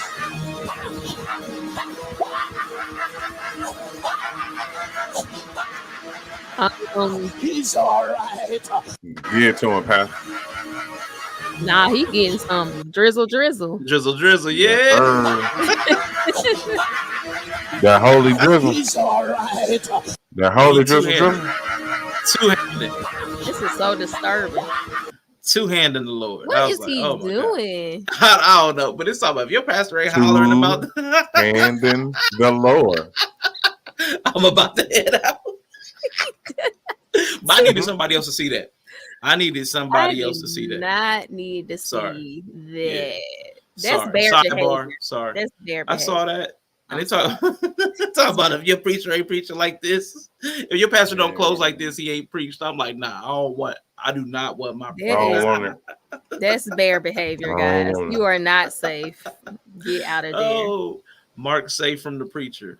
Nah, please leave. If somebody doing all that carrying on, get out of there. I was cracking up when I saw that. I was like, no.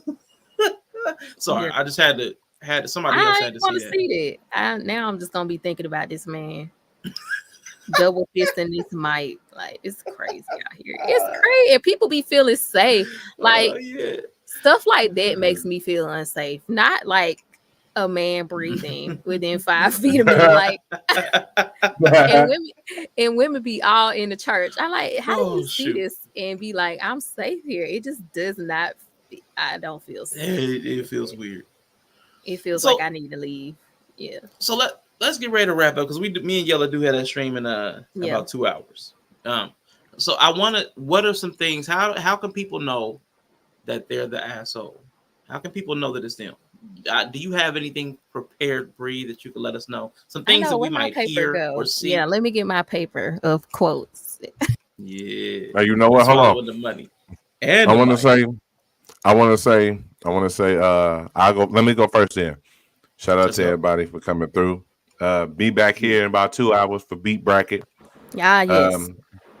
So you don't feel oppressed, you can get your vote in. I mean, it might get ignored, but see, that's still not oppression. You still able to get your vote in. So it might be rigged too. So we were having this conversation and we talked about some archetypes that might let you know you might be an asshole or you're at high risk of being an asshole if you don't keep your shadow side in check. As with all things, all things have a good side and then the bad side. So we have the unapologetic archetype, okay? And the unapologetic is I'm authentic, I'm unapologetic, I say how I mean what I say. But the shadow side of that is you're just sorry. As Rashawn said, sorry ass. You sorry. You unapologetic, but you sorry. And how did you describe it? Because you just so, what was it you said? Well, you're just so sorry. You're overwhelmed by the need to apologize. You would always be apologizing. You would always be saying sorry. I'm sorry. I'm wrong. I'm broken. I'm terrible. I'm this. I'm stupid. I'm short. Whatever. Because you feel so sorry and deficient, you would feel overwhelmed by the need to apologize. So finally you burn out. You're just like, you know what? I'm not apologizing for all the ways that I'm terrible. I just want to embrace it. And I'm not an asshole. I'm just too strong. Yeah. I keep it real. I keep it real, you know. It's not that I refuse to filter to allow people to be comfortable around me because I overshare and say too much. I keep it real. Like, I keep it 100. That head ass, right? He knows some of them. And then we also have the healer. So the healer is high propensity to asshole behavior. And the shadow side of that is toxic, which Rashawn helped me come up with these. So healing, the opposite of healing is you got some toxicity in you, just like medicine. Like medicine. And so some things that the toxic person may say is, we hear this all the time, like I love too hard, people can't handle me, I'm passionate, I'm fiery, you know. But I can't be passionate. You can be passionate, but if you're always trying to force your passion on somebody, that's also not consensual. Don't force passion on people. We have laws against that.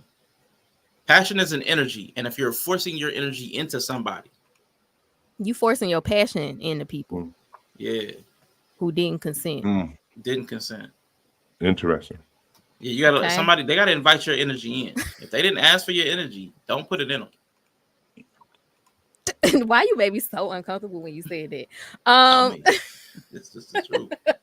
Don't So put it in there. They didn't ask for it. just say no, guys. Okay. Just- And then we have the martyr type, who the opposite is the hero or the expert, the scholar, if you want to say. I'm an The expert. reason for the cause. The reason for the cause. The martyr is usually the reason for the cause, right? Yeah, it's all Yeah. about me. Yeah. Mhm. So they may say, they're It's noble. revolutionaries. It's I'm here. noble. It's noble. I'm here to help. The revolution won't be televised. Nobody likes the revolutionaries. We got to tear down these systems. Yeah, can't help people who don't want it. The revolution will People don't want be to televised. change.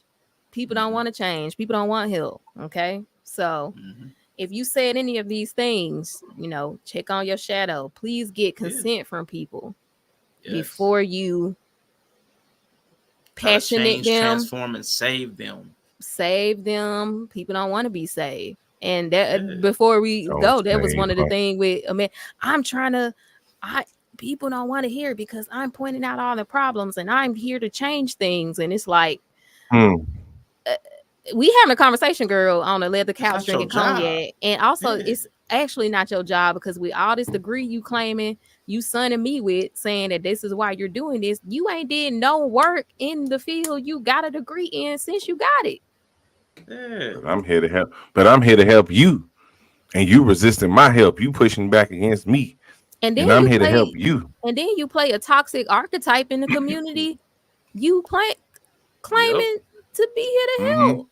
The very people she's trying to save is the people she's damaging through reputation abuse. Like you taking the check to play a negative archetype of colorism on every show you in. So I'm just saying, check yourself. But there you go. That's my prepared document. All right, now as a woman, I need to talk to that side of Brie. That side of Brie. How can women find themselves marked safe from men? How can they? Because I said women. I said black women specifically don't know what safety looks like. Right. What does safety look like, Brie?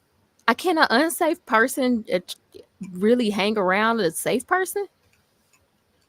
Or know it? So. I mean, well, like, I'm saying, like they can identify it if you teach them to. They may not. Now again, they won't be drawn to it. Yeah, that's what I'm saying. They won't be drawn to it. But if the other person they need to know. They need to start the process of identification. But if the other person is safe, they gonna realize they not safe, so they gonna get the hell on. Yeah, but I mean, but safety recognize, like safety recognize safety, game recognize game. If you unsafe, why Amanda Seals keeps getting dropped off? Amanda Seals keeps getting dropped off because she's unsafe. But she needs to know what safety looks like, because some people don't know even as much as Amanda Seals does to seek safety. Because Amanda Seals is seeking safety and opportunity and systems and access. Like that's the smart. places that don't want her. Yeah. But that's so hard though, because like when we did this man in the corner thing, for instance, right? So once again, you start talking about dealing with other people.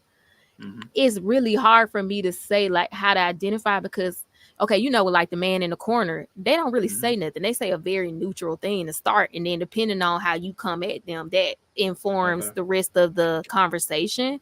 And what I think is happening is that I think that a lot of people can't experience people as safe because they themselves don't feel safe inherently because of probably some very realistic trauma. Yeah, so then absolutely. it's hard to even say, because I've seen people interact with safe people in unsafe ways, and then it like makes that person, you know what I'm saying? Then they both are ending up they not best self. So let me reframe it. Yeah. So we don't go too far. How can we maybe point out so that some woman who's afraid of a man, right, doesn't run to another version of a man just to get the same dismissal, abuse, and attack that they're running from in cishet men?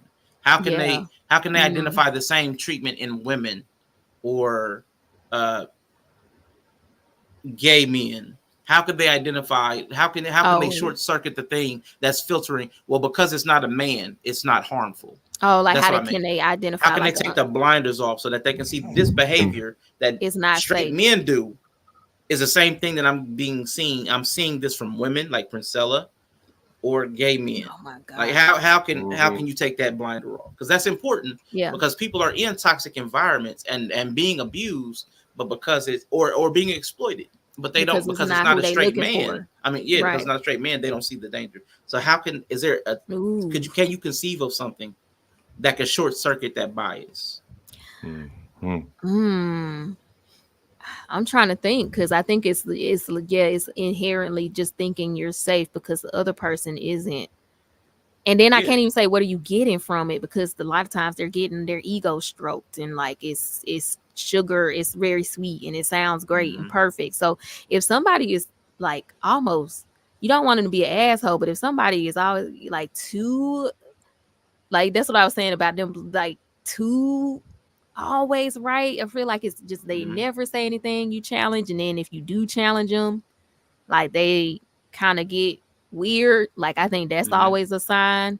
And Okay. also Can't accept challenge, challenge. which is why I'm antagonistic. I always got questions. Like so generally I'm not attacking somebody, but if I just ask a question, I'm like Shannon Sharp. Like I might Yeah, just Shannon ask a Sharp. question. So ask them a question, which is goes back to what I say. Be curious about the people you talk to. Instead of being scared, be curious because a naturally curious person is gonna ask questions. And people who are unsafe don't want you asking them questions. And they're gonna That's get a good mad. one. And then you leave them That's the a good fuck one. alone. Yeah. That makes sense. Yeah. So Yeah. be curious about people you interact with. Like for real. Like Yeah. ask them questions. Challenge them. Try to get a good idea of what they believe. That'll help. Another one I would throw in is any group of people or ideology or person who tries to remove other men from your life that warns you away from men in general without a cause like not get away from this person because they hurt you, just like men period, like people that would say, hey, we can have a woman sanctuary like in America Oh yeah. where men exist, Oh, like that kind of thing, like some kind of utopia where men magically just don't exist. Anybody that's kind of selling you on that kind of pie in the sky pipe dream is that's going to be a violent. magic place that's only women or only women and gay people and men don't exist, men can't hurt you, men, that kind of thing. That's That's a actually cult. That's a very cultish violent belief too, if you really think about it.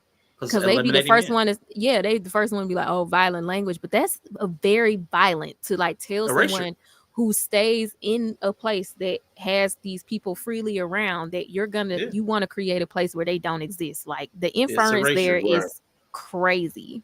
Right. Yeah. So right, because how do you get rid of it then? Right. Yep. Yeah. Yep. Erasure is a bad thing. So if you don't have a way to collaborate with or repair the relationships with men, or again, like I would say, like even an abusive individual like that you're dating, if they're trying to keep you away from like male people, like period, like don't be around. Jonah, what was that? Jonah Hill? Like you can still swim in struck, but you can't swim in struck men. That's Yeah. weird. Like that Yeah. kind of Right. behavior. That Trying is weird. to You're trying to like forget flirting. This is your job, and trying to take away half of your clientele just so that you're not around another man. Like that's weird. Like that's problematic. Weirdo behavior. People will try to lock you away from men for like I guess sexual access, but that's still a weird concept because they know the only person that can actually stop them will be another man. So if anybody's Mm, going to save you from their predatory behavior, it's probably going to be a man. So that's why it's they don't want them around. Even if mhm, yeah, I've always thought that was strange behavior. Yeah, mhm, I don't personally even deal with men who have a weird thing about men.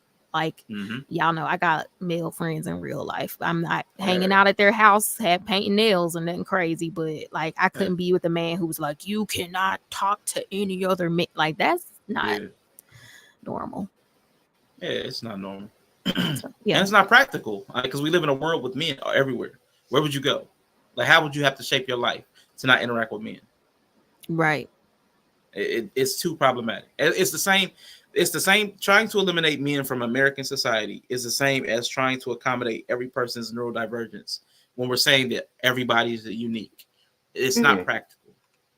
Yeah, man, I appreciate that. I don't want to celebrate it because we already lost one, and I'll be back at like 299 or 298 within a day or two. So I appreciate it. I definitely don't want to celebrate or acknowledge it too much because I'm already backsliding, already backtracking. It didn't take nothing but a second. We're gonna do a 300. We're gonna do a 300 stream. And be at 298. Heavy 298. Like, what is this guy doing? Yeah. If I get to 315, maybe we'll celebrate 300. 350. No, we'll do 300 at 400. You gotta do 350. No, I actually wouldn't do a stream until I got to 500. I actually wouldn't do another stream to celebrate until I got to 500. Nah, you gonna feel the same way because I got to 500 and I was like, I'll wait. Well, but then I would have that first level of monetization, which I wouldn't be mad at. So I could celebrate that. Okay. I could take that where me and YouTube both get some of that money. I could say I could accept that. I'll be paying YouTube. I still would prefer cash apps, but I ain't not gonna push cash apps, not gonna push likes, not gonna push subs. I want people to be where they actually enjoy being. And if you don't enjoy being here, I want you to go and find your freedom. Go into the woods. He only passionate on people who want it. Yeah, but if you do like being here, hit the like button, share, and hit the cash app. I need one more to say I got it for real.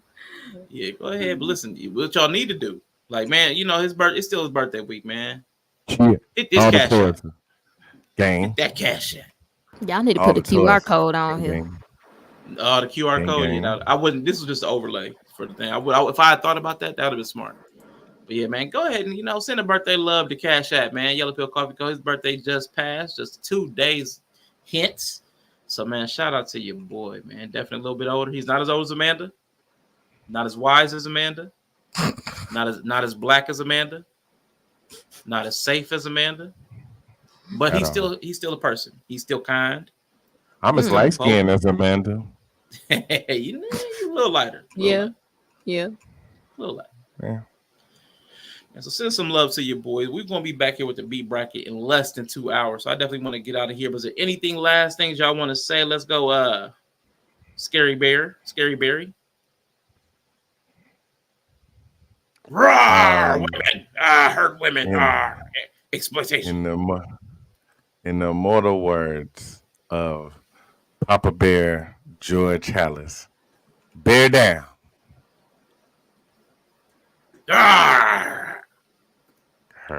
Bree, Care Bear. We bears. I love this show. I think I'm the panda bear. I think Rashawn's the ice bear, and I doubt it. Yellow's the grizzly. Call me bear. Ice Spice. Don't call me Ice Spice. You the ice bear. You the Ice Spice Bear. Ice Spice Bear. Nah, good conversation. Very triggering, but need to be said. And people need to decide if they want to be likable. Bring back likable. Yeah, I like it. That's it. I like it a lot. Man, shout out to both of y'all, man. Appreciate the conversation. I don't know, since we did this. I don't know. I'll connect with Bree and see if we're gonna do something on Wednesday. I'll find out what your schedule looking like.